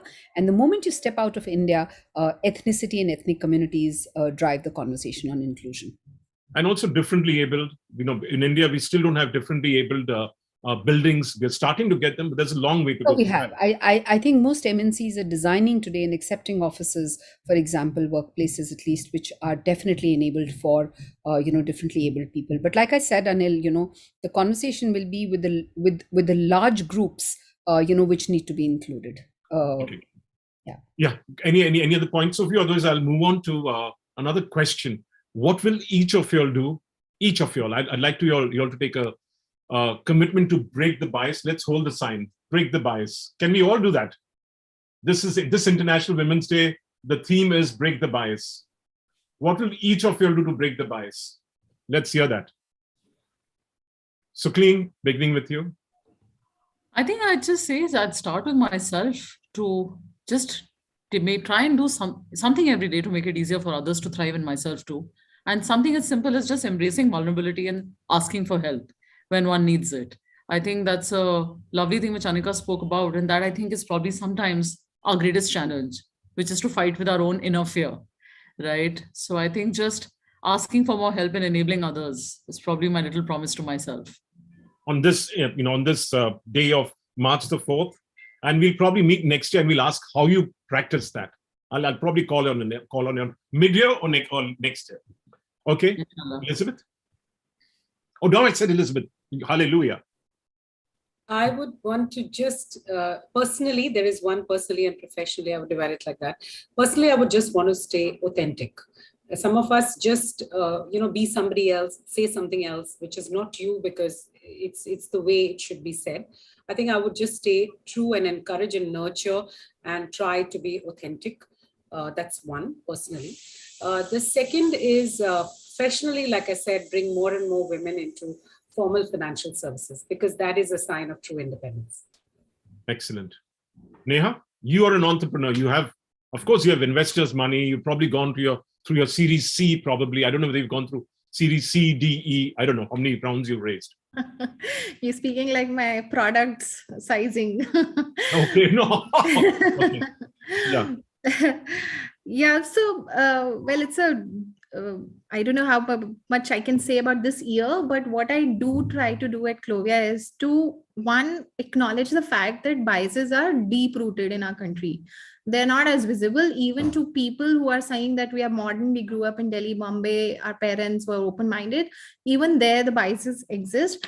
And it's very important so whenever I spot such a bias within my team, then I point it out very pointedly. So for example, somebody is saying this is a traveling job, and therefore let's only have male candidates for it.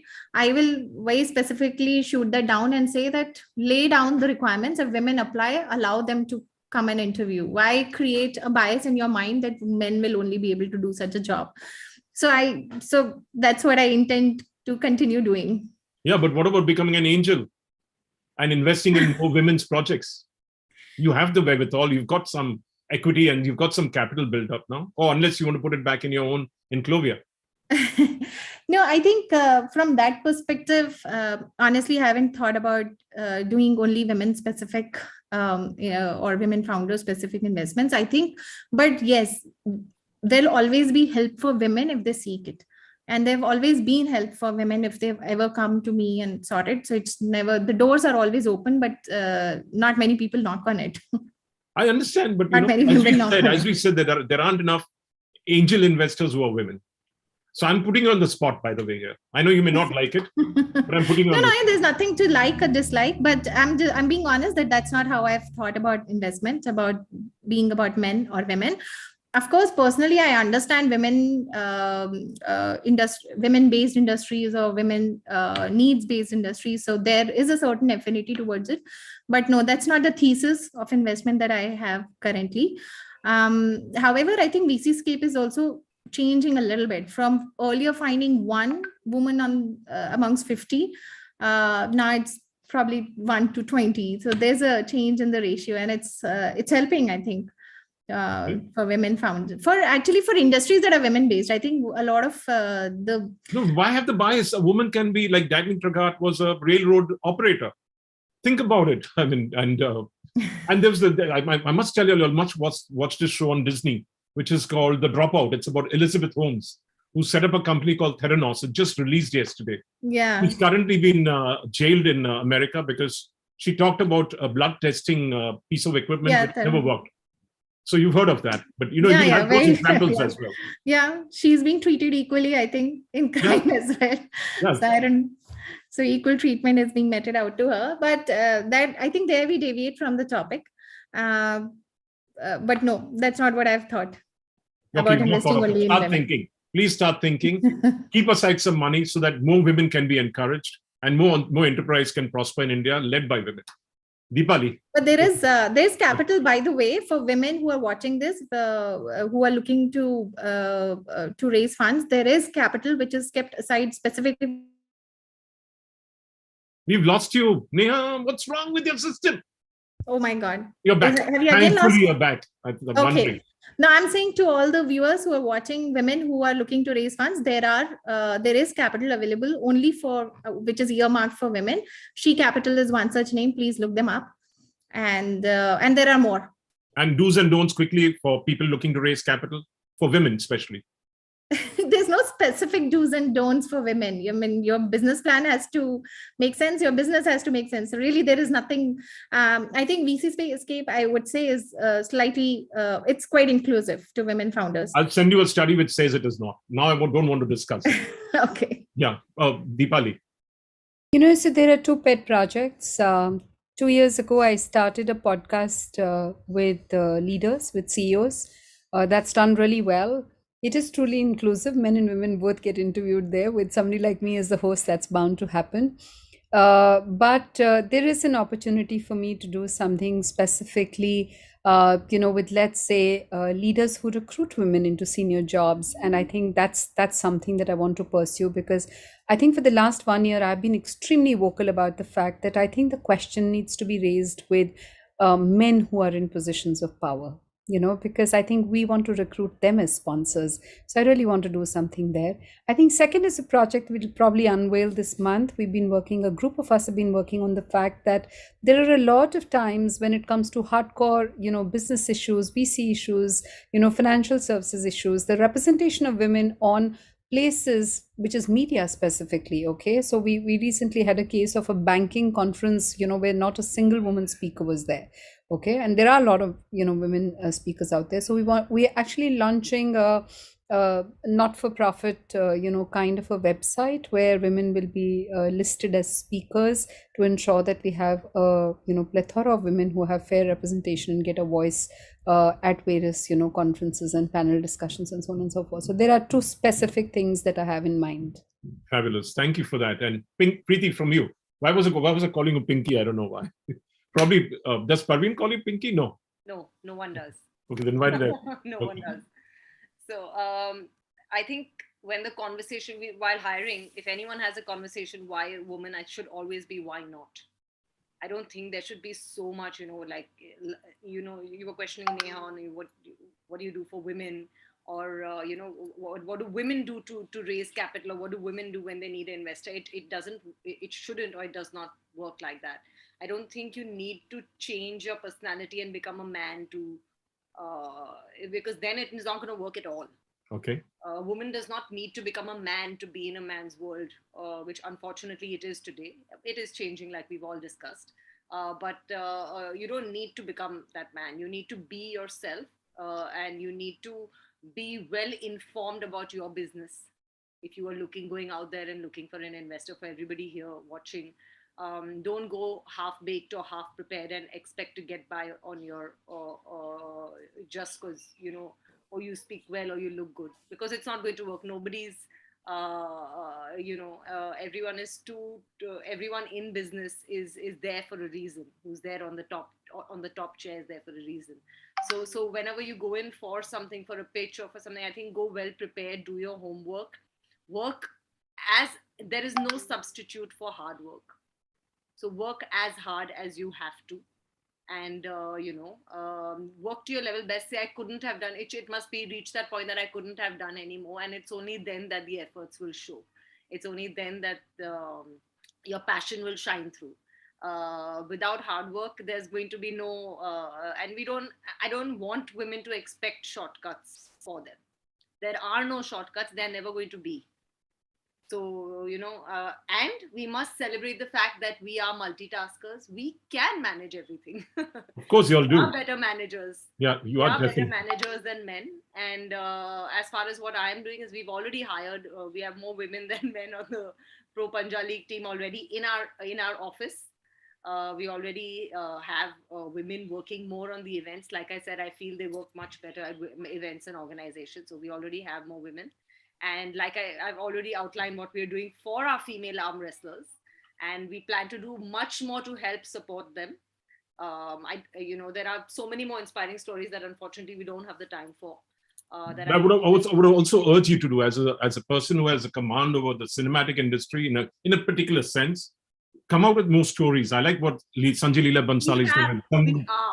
Yeah, Saina was a great inspirational. Saina was great. Cast. Our next production is an all-female cast. Yeah. I wasn't supposed to say that, but I've said that it's an all-female cast, and more stories which are inspirational. More stories around entrepreneurs. More stories around women who did more than more than they could have ever dreamed of. Now, because Deepali has to leave in another 6 minutes, I have Anika saying a few words so that Deepali can also hear it. I believe Kranti has already left, and Elizabeth's about to leave. And I think Suklin is also saying that. Yeah. Suklin spoken quickly? I'm sorry, I get you all talking too much. I'm sorry about that. So I have to go, but I just... So what will you do? I think for me, it would be a continuation of small moves, whatever I can do. At home, teaching my children what I believe is right. At work, continuing. I mean, I asked my co-founder to join me when she was pregnant, and she birthed both the woman's company and her baby at the same time. It's not an illness. You are absolutely capable. So encouraging women to, to just do what they think they're capable of doing, not to push them to do something more, or not to, not to kind of, put them down on what I think that they can't do, but more about just encouraging women to be themselves and be as authentic as possible. I think that's the main thing. Yeah. So we'll catch up next year and see how much you achieved in this direction. Everyone's spoken their bit, right? Thank you so much. Thank you very much, all of you all. It's been a pleasure chatting with you all. I hope you all found it a pleasure, and I didn't digress and I didn't, go all over the world, which I might have. Forgive me if I did. Thank you, Anil, and thank you to all the wonderful women we've met here. Unfortunately, we couldn't converse more, but over a cup of chai would be better. Yeah, we should do that. Over a cup of chai, coffee. Congratulations and all the best to you in the future and going forward, and also helping in the more diversity dialogue and in every way, not just women, men, but every other way. Thank you again. Anil, the last thought in my head is that I hope you find a real woman in real world that you found in Ayn Rand. I have. I'll tell you about this in private over a cup of coffee. Okay. Several of them. Anyway, thank you. Thank you. Thank you. Well, thank you, everyone. And I personally personally, I'm very, very, very inspired by the stories and everything that I've heard about all our women leaders over here. And I'm sure a lot of viewers of ours are inspired by this. Now, let's not keep our audience much waiting. And finally, it's time to announce the winners for Wonder Woman 100, which includes some of the best names from television, media, music, and ABGC industry, which is carefully curated by editorial team from telechakkar.com, animationexpress.com, radioandmusic.com, and indiantelevision.com. Now, finally, it's time to announce the winner. And our first winner is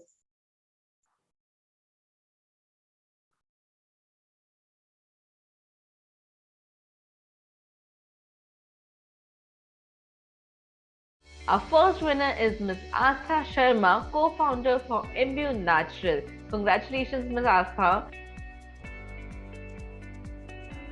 Hello everyone. I'm truly honored to be receiving this award. Wouldn't have been possible without a wonderful family and an amazing team. Imbue is very close to my heart. As a company, we're trying to merge talks on subjects like sexual expression, menstrual hygiene, intimate care, reproductive health overall, things that are considered taboo in India. We're trying to break the silence with expert-led conversations and science-backed natural products. I'm really, really glad that the jury recognized not only our efforts, but also this space. Thanks again. Next is Ms. Aditi Mishra, Chief Strategy Officer, Lodester UM. Congratulations, Ms. Aditi. Next is Ms. Ahana Ganguly, Cluster 2 Lead from Z Media Corporation Limited. Congratulations, Ms. Thank you, Indian Television, for this recognition. I would like to thank all my team members and my organization, Z Media, for nominating me. It's very heartening to see the women take center stage, and since this is the year for diversity and inclusion, hopefully there'll be more such opportunities for women to come out in all their glory. Thank you. Our next winner is, I think, the India's favorite, Miss Alia Bhatt, who is an actress, and definitely she is a Wonder Woman. Our next winner is Ms. Anamika Pandey. She is the founder for India's first woman-led and run food product brand, Nario. Congratulations, Ms. Anamika. Our next winner is Ms. Anita Dabas, MPC, MMRA Supervisor. Congratulations, Ms. Anita. Next is Ankita Srivastav, Director for Adarsh Technosoft Private Limited, formerly known as Purple Turtle. So our next winner is Ms. Anvesha Poswalia, Head of Digital and E-Commerce for Home Care from Hindustan Unilever. Congratulations, Ms. Anvesha. Our next winner is Ms. Arya Nanji, who is actually a very beautiful cover artist. Congratulations, Ms. Arya. Our next winner is Ms. Ashima Mehra, Executive Vice President for Leo Burnett, India. Our next winner is Barkha Gupta from VirtualBox.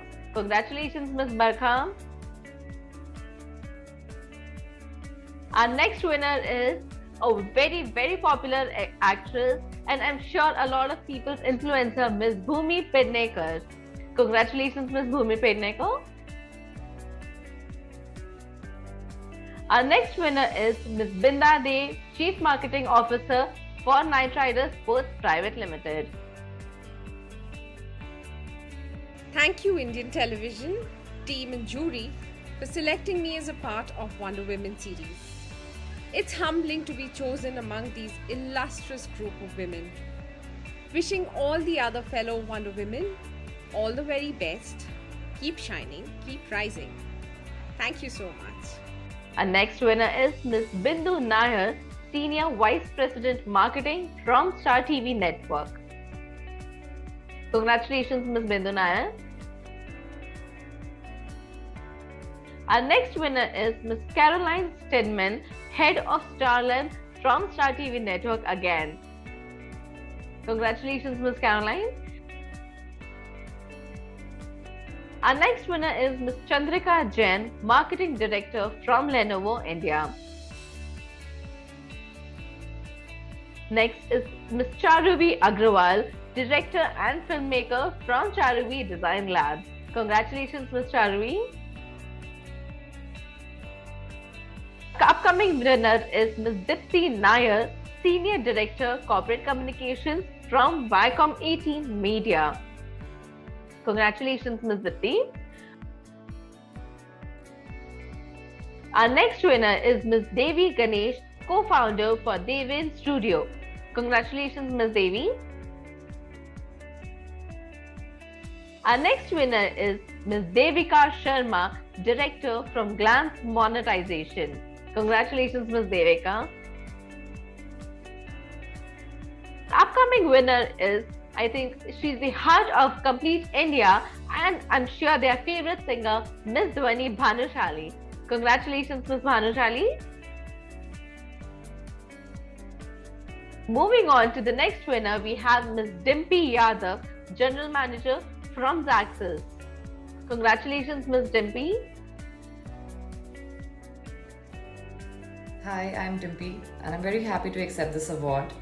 My advice to all women out there is that always have a very firm belief in your dreams and just keep going, keep hustling, keep working hard, and definitely success will be yours. Our next winner is Divya Gokulnath, co-founder for Byju's. Coming up next is Ms. Divya Miglani, board member representing women in four-wheeler racing commission for Indian Motorsports Federation. Congratulations, Ms. Divya. Our next winner is a very famous DJ, Ms. Anika Parashar. Congratulations, Ms. Anika. Coming up next is Ms. Dolly Rateshwar, co-founder for the Dharavi Dream Project. Our next winner is Dr. Subhi Chaturvedi, Chief Corporate Affairs and Public Policy Officer from NMOBI. Congratulations, Dr. Subhi. And next is a heart for Indian television actress, Miss Erica Fernandez. Congratulations, Miss Erica. Coming up next is the next winner is Miss Garima Dimri, Creative Director. Congratulations, Miss Garima. Coming up next is another famous and a heartwarming singer, Miss Harshdeep Kaur. Congratulations, Miss Harshdeep. The next Wonder Woman winner is Miss Hiru Devra, CEO from Isobar India Group. Congratulations, Miss Hiru. Next winner is Miss Ishani Priyamvada, producer from Zebu Animations. Coming up next is a favorite actress and a comedian, a favorite, Miss Jamie Liver. Congratulations, Miss Liver. The next winner is Miss Jaspreet Dua, Asset Lead Artist from Moving Picture Company. Hi all, myself Jaspreet Dua from Technicolor, working in Mill as an Asset Lead Artist. First of all, I would like to wish each and every woman Happy Women's Day. My career has been quite a roller coaster ride, but I have grown as a person and learned a lot as a professional. My journey has been along in VFX industry, and with the support of my lead and supervisor and of course confidence in myself, taken me as an asset lead. Every project has its challenges and every project has its rewards. I got a chance here to work on bunch of projects, excited to share few of the ones like Balenciaga, DraftKings, Thumbwater, and list is on and on. I grew here as a modeler, sculptor, look dev and texturing artist. Last but not the least, Technicolor gave me a wings to fly in my professional growth. Thank you. The next winner is a favorite singer again. Is a favorite singer, Miss Jonita Gandhi. Congratulations, Miss Gandhi. Well, we have one more India's favorite singer as one of the winner for Wonder Woman, that is Miss Kanika Kapoor. Congratulations, Miss Kapoor. Our next winner is Miss Kashmira Talati, Personal Care Director from South Asia from Javaudin. Congratulations, Ms. Talati. Our next winner is Ms. Kavya Maran, CEO for Sunrisers Hyderabad team. Congratulations, Ms. Kavya. Coming up, next winner is Ms. Krupa Shah. She is an abstract artist, art aficionado, philanthropist, entrepreneur, and a mentor for Krupa Arts. Wow, that's a lot of talent, Ms. Krupa. Congratulations. Hello everyone, I am international artist Krupa Shah, an abstract painter and a conch sculptor. Why I opt for a conch painting or a sculpture is I want to provide a kind of an education for people which changes their life internally and makes them stronger and helps them to build a different vision what they see beyond in their everyday routine life. For me, my life has become a wonderful journey of wonderful experience, good or bad, but it has made me stronger and stronger in every possible situation. I would like to thank the team IndianTelevision.com for the wonderful Wonder Woman 100 award. Thank you so much for the wonderful award. And last but not the least, I would like to say that life is all about a surprise gift.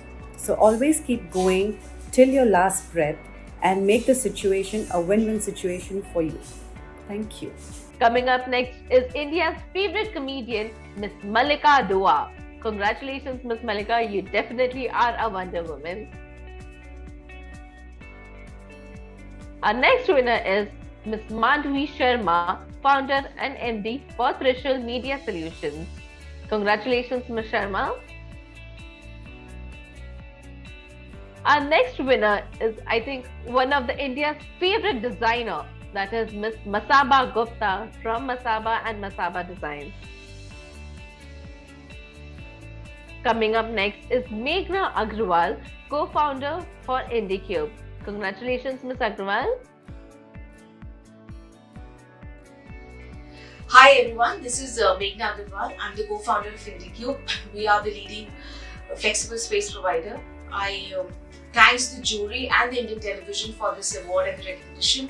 It really means us a lot and encourages us to do good work, and wish you all a very, very happy Women's Day too. Thank you. Our next winner is Ms. Mitali Desai, co-founder and COO from Black, White, Orange. Coming up next is one of our favorite actresses again, Miss Mrunal Thakur. Congratulations, Ms. Thakur.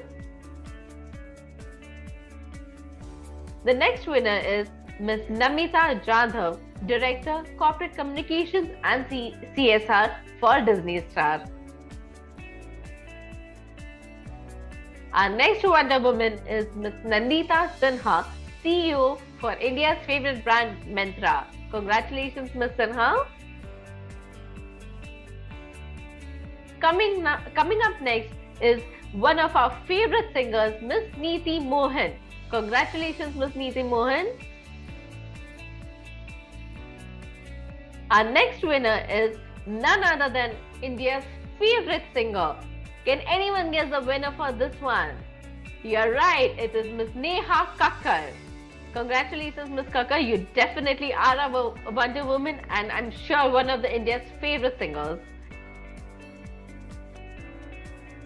Coming up next is Miss Nidhi Singh, AVP Growth for DBS Bank. Congratulations, Miss Singh. Our next Wonder Woman is Miss Nikita Jaswane, Head of Innovation for Wowskin Science. Coming up next is Miss Nimisha Pandey, Chief Creative Officer for Z5. Congratulations, Ms. Nimisha. Our next winner is Ms. Nitya Mehra, a very famous film director. A very congratulations, Ms. Nitya. Our next winner is Ms. Nupur Bhargava, co-founder and creative director for Invisible Rabbit. Congratulations, Nupur. Coming up next is Ms. Pallavi Chakravarti, creative head for West Zone for DDB Mudra Group. Congratulations, Ms. Pallavi. Our next Wonder Woman winner is Ms. Panchami Khawdi, a very famous casting director. Congratulations, Ms. Panchami. Our next winner is Ms. Parita Razdan, Head of Growth and Strategy Operations for Hotstar. Congratulations, Ms. Parita. We definitely have some best names from the industries, I must say that.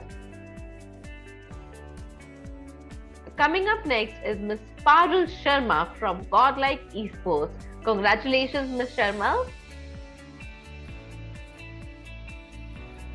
Hi, I'm Parul.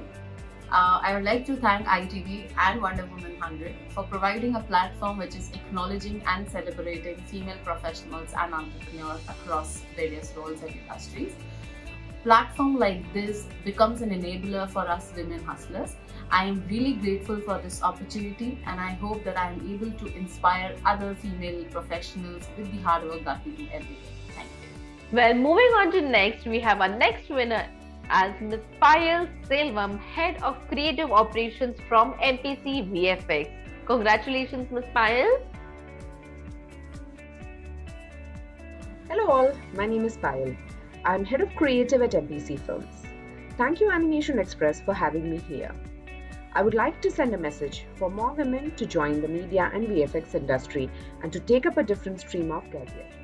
From the time I joined the industry 18 years back to where I was the only girl in the room, to seeing more women in the studio is definitely good progress. But we would want more women to get into visual effects and create more gender balance. 8th March is a day where women are recognized and celebrated in our respective fields. We women are good at multitasking and are committed, which makes us excel in our respective areas. We deserve all the love and support that we get, that the world gives us on this day. Thank you everyone, and wishing a very happy Women's Day to all the Wonder Women out there. Bye. Our next winner is Ms. Purnima Sitaraman, Director of Design for Zynga. Congratulations, Ms. Purnima. Thank you so much for selecting me to be one of the winners of Wonder Woman 100 2022. My special thanks to the jury and the advisory board, as well as to Indian Television, Animation Express, Telechakkar, radioandmusic.com. It has been a great ride for me. I started around 16 years ago as a game programmer and a game designer, and today I am a director of design at Zynga.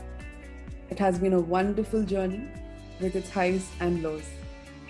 Gaming industry was a really small field when I started, and today it is a billion-dollar industry. My passion for game development kept me going, and that's why today I'm here. And if I can make it, so can you. Thank you so much. Our next is a very young and a talented personality, Ms. Prajakta Kohli, a very famous YouTuber. Congratulations, Ms. Kohli. Our next winner is Ms. Pratyusha Agarwal, Chief Business Officer, again for Byju's. Congratulations, Ms. Agarwal. Our next winner is a very famous playback singer, Ms. Priya Saraiya. Congratulations, Ms. Priya. Moving on, we have our next winner as Ms. Priyanka Chaudhary, Chief Financial Officer for Media Business from Reliance Industries Limited from Geo Studios. Congratulations, Ms. Priyanka.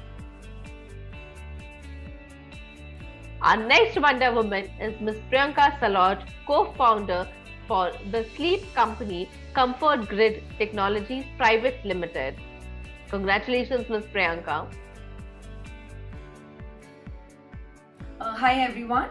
Firstly, thank you so much, and I am really honored to be part of this list of Wonder Woman 100 by Indian Television. It's really a privilege.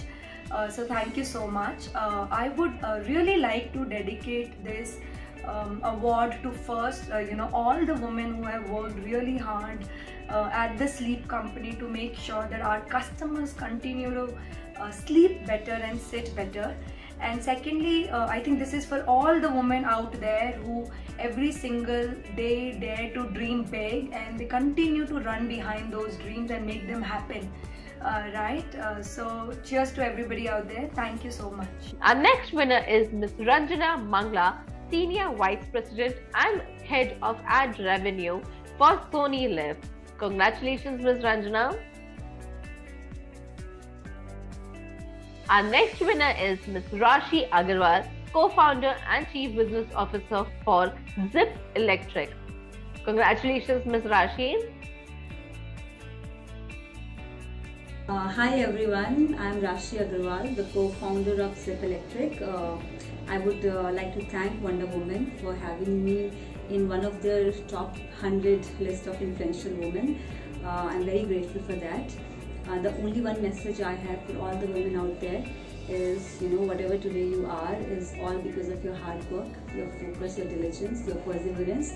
So, embrace it and be very confident about it. You totally deserve it. That's your individuality, and nobody should come in, between it. So, thank you so much. Moving on, we have our next winner, a very famous sports anchor and a host, Ms. Ridhima Pathak. Congratulations, Ms. Ridhima. Moving on, our next winner is Ms. Roshi Mascarenas, Head of Talent Acquisition for Viacom 18. Congratulations, Ms. Mascarenas. Next, we have Ms. Ruchika Kapoor, Creative Producer for Balaji Motion Pictures Limited. Congratulations, Ms. Kapoor. Our next winner is Ms. Samalpita Samadar, Communications Director, India and Southeast Asia for Bumble. Congratulations, Ms. Samadar. Our next winner is a very famous actress, Ms. Sana Fatima. Congratulations, Ms. Sana. Moving on, we have our next winner as Ms. Sangeeta Tripathi, producer at Parijat Animation. Congratulations, Ms. Sangeeta. दुनिया की सारी women ही wonderful होती हैं. कोई wonderful माँ होती है, कोई वंडरफुल डॉटर होती है, कोई वंडरफुल सिस्टर होती है, कोई वंडरफुल वाइफ होती है. But today I'm here to thank indiatelevision.com for this honor. I'm very happy and humbled to be on the list of top 100 wonderful women in media and entertainment. I would also like to congratulate my fellow recipients. As you all know, being an independent animation producer is very arduous, but at the same time you feel very happy when you see your own created character on the screen. It gives you a very immense pleasure when you see children watching your own creation on the screen. This award is definitely going to be a milestone for my journey and keep motivating me for the future too. For the listeners, I would like to say, मंजिल चाहे कितनी भी ऊंची क्यों ना हो, रास्ते आपके पैरों के नीचे ही होते हैं. सो आप अपनी मंजिल पे आगे बढ़ते रहिए, एक न एक दिन आपको मंजिल ज़रूर मिलेगी. Keep rocking, keep smiling, keep animating. Thank you.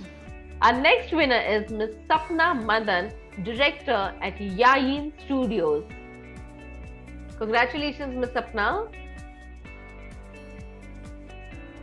Moving on, we have our next winner as Ms. Saraswati Anand, General Manager, Product and Marketing for Network 18 Media and Investments Limited.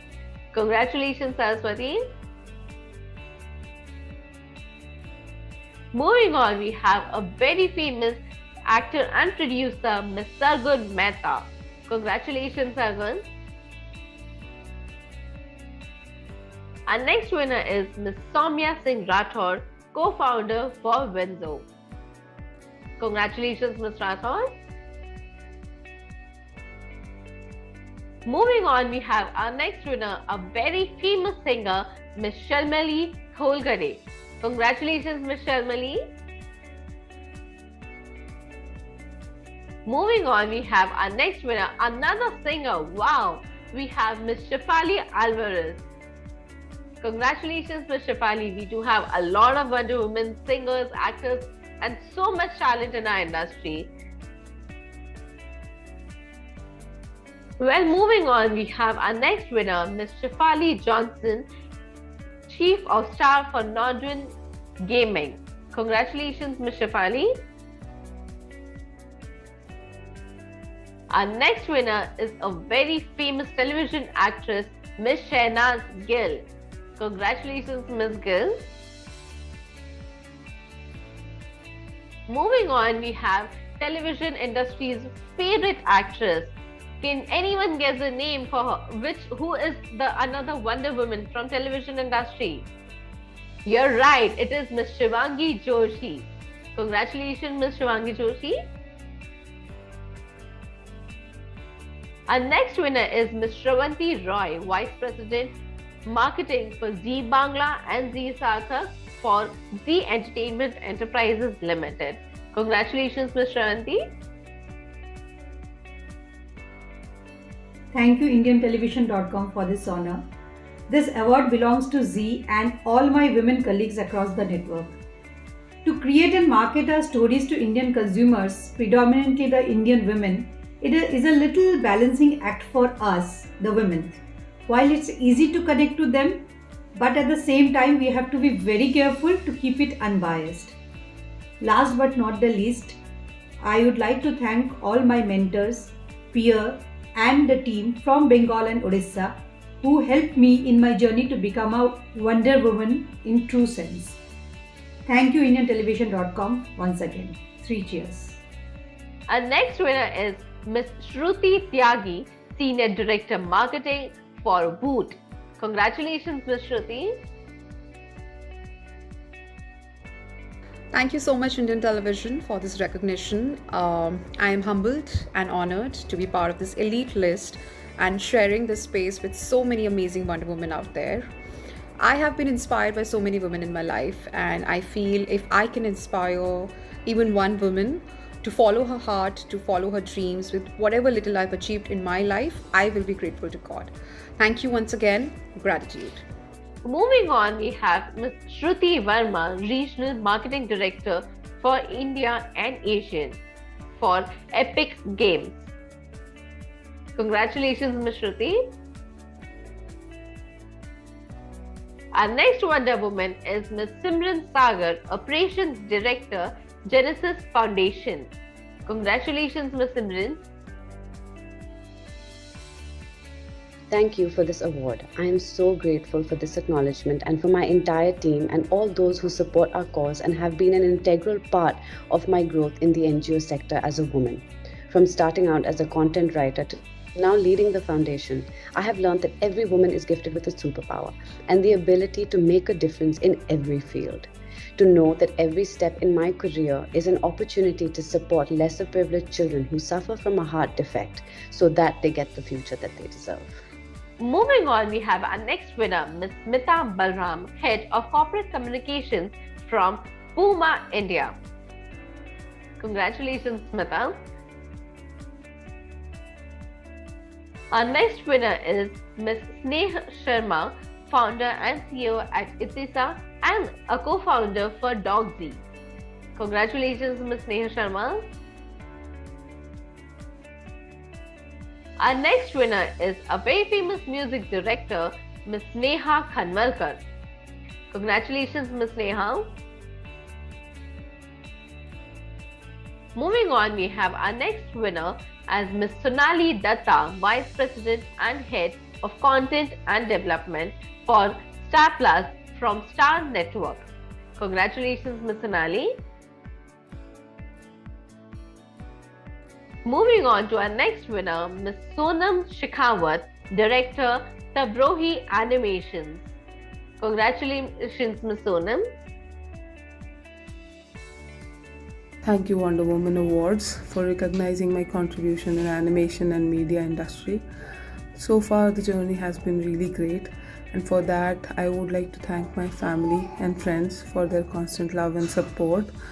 Uh, I think I have been really lucky because I got the opportunity to work with some of the best animation studios and networks across the globe. My career spans across 3 continents. I have worked in India with Green Gold, Reliance, and other than that, in US I got the opportunity to work with DreamWorks Animations, and in UK I have been lucky to work with Sony Pictures. So, I think thanks everyone for recognizing my talent, and thanks to all my colleagues who have always been very, very supportive. Thanks a lot. Our next winner is Ms. Suchita Mahapatra, Managing Director for Branch International. Congratulations, Ms. Suchita. I'm excited and humbled to receive this award. Thank you. I hope this encourages many more women to take up careers in technology. Our next Wonder Woman is Ms. Sujata Samant, Head of Marketing for The Q Media India Live Private Limited. It feels amazing to be on this list of 100 Wonder Women. Thank you, Indian Television, for this recognition and this initiative, which is extremely encouraging. I would like to thank the jury for considering me for this reward. And a very big thank you to my team, my peers, my seniors and mentors who have played a pivotal role in aiding my journey so far. For me, this reward, this recognition, is like a step towards my larger goal of inspiring budding women leaders through my personal story. And many, many congratulations to all the other winners of Wonder Woman. Cheers. Next up, we have Ms. Sukhnur Kaur, Games Producer for Sumo Video Games from Pune. Congratulations, Ms. Sukhnur. Hello everyone, thank you Advisory Board for selecting me for this award. I want to thank Babaji for always guiding me in the right direction. I want to thank my parents and my husband for giving me the space and support for focusing on my career. Coming from a small town and starting a career in a male-dominated society was a tough choice, but confidence, hard work and ambition to achieve have always kept me going throughout these years. It has always been an amazing and interesting journey with lots of experiences in the field of visual effects and gaming industry. Lastly, I would like to dedicate this award to my mother, who has always taught me to be self-independent and self-sufficient and believe in my own self. Also, I want to thank my fur baby Jay, who has always been my stress buster in all these years. Thank you. Happy Women's Day, everyone. Coming up next is Ms. Suma Nyer, Head of Marketing, CNBC TV 18 and CNN News 18. Congratulations, Ms. Suma. Moving on to the next winner, that is Ms. Sunaina Quatra, Partner for Style Capital. Our next winner is a very famous playback singer of India, that is Ms. Tulsi Kumar. Congratulations, Ms. Tulsi Kumar. Our next winner is Ms. Urvi Agarwal, Founder and Director for Job Network Private Limited. Our last winner, last but not the least, we have Ms. Vaishnavi Paleda, Managing Director, Bigco Games Private Limited. Thank you, jury, and the entire team of IndianTelevision.com for bestowing this special recognition on me with Wonder Woman Award. And a very big thank you to my team in Bigco, who is behind every success of mine. When I talk about games comes with different levels. Sometimes we pass it in one go and sometimes we don't. Sometimes we give up and start another. Similarly, I have had different phases in my life. Few well accomplished, few trial and error. Unconditional love and support from my family is a perk that I am blessed with. But not to forget, all the beautiful souls that I have met in the path of my life are the ones I have earned with humanity and humility. This made me think, how is life different than any game? It is this thought that made me to choose gaming as my career. And before I could realize, gaming became my passion. The only difference is that life might not give us n number of chances. So we should make most of it fearlessly. Just be who you are, realize your potential, discover your ultimate purpose and let the light within yourself illuminate your path. Thank you. Thank you, everyone. Well, heartiest congratulations to all the winners, and I'm sure each one of us are inspired by your journey, and you must have created a lot of upcoming Wonder Woman across various industries. Heartiest congratulations once again. On behalf of IndianTelevision.com Group, I would like to thank all the speakers and viewers for taking out your time to join us today. We hope you had a fruitful time. Do share your feedback with us. Use the hashtag WonderWoman 2022 in your post and tag our official handles. Thank you for staying with us today, and Happy Women's Day to all in advance. Have a nice evening. Thank you. This is Dina Mehta signing off for the day.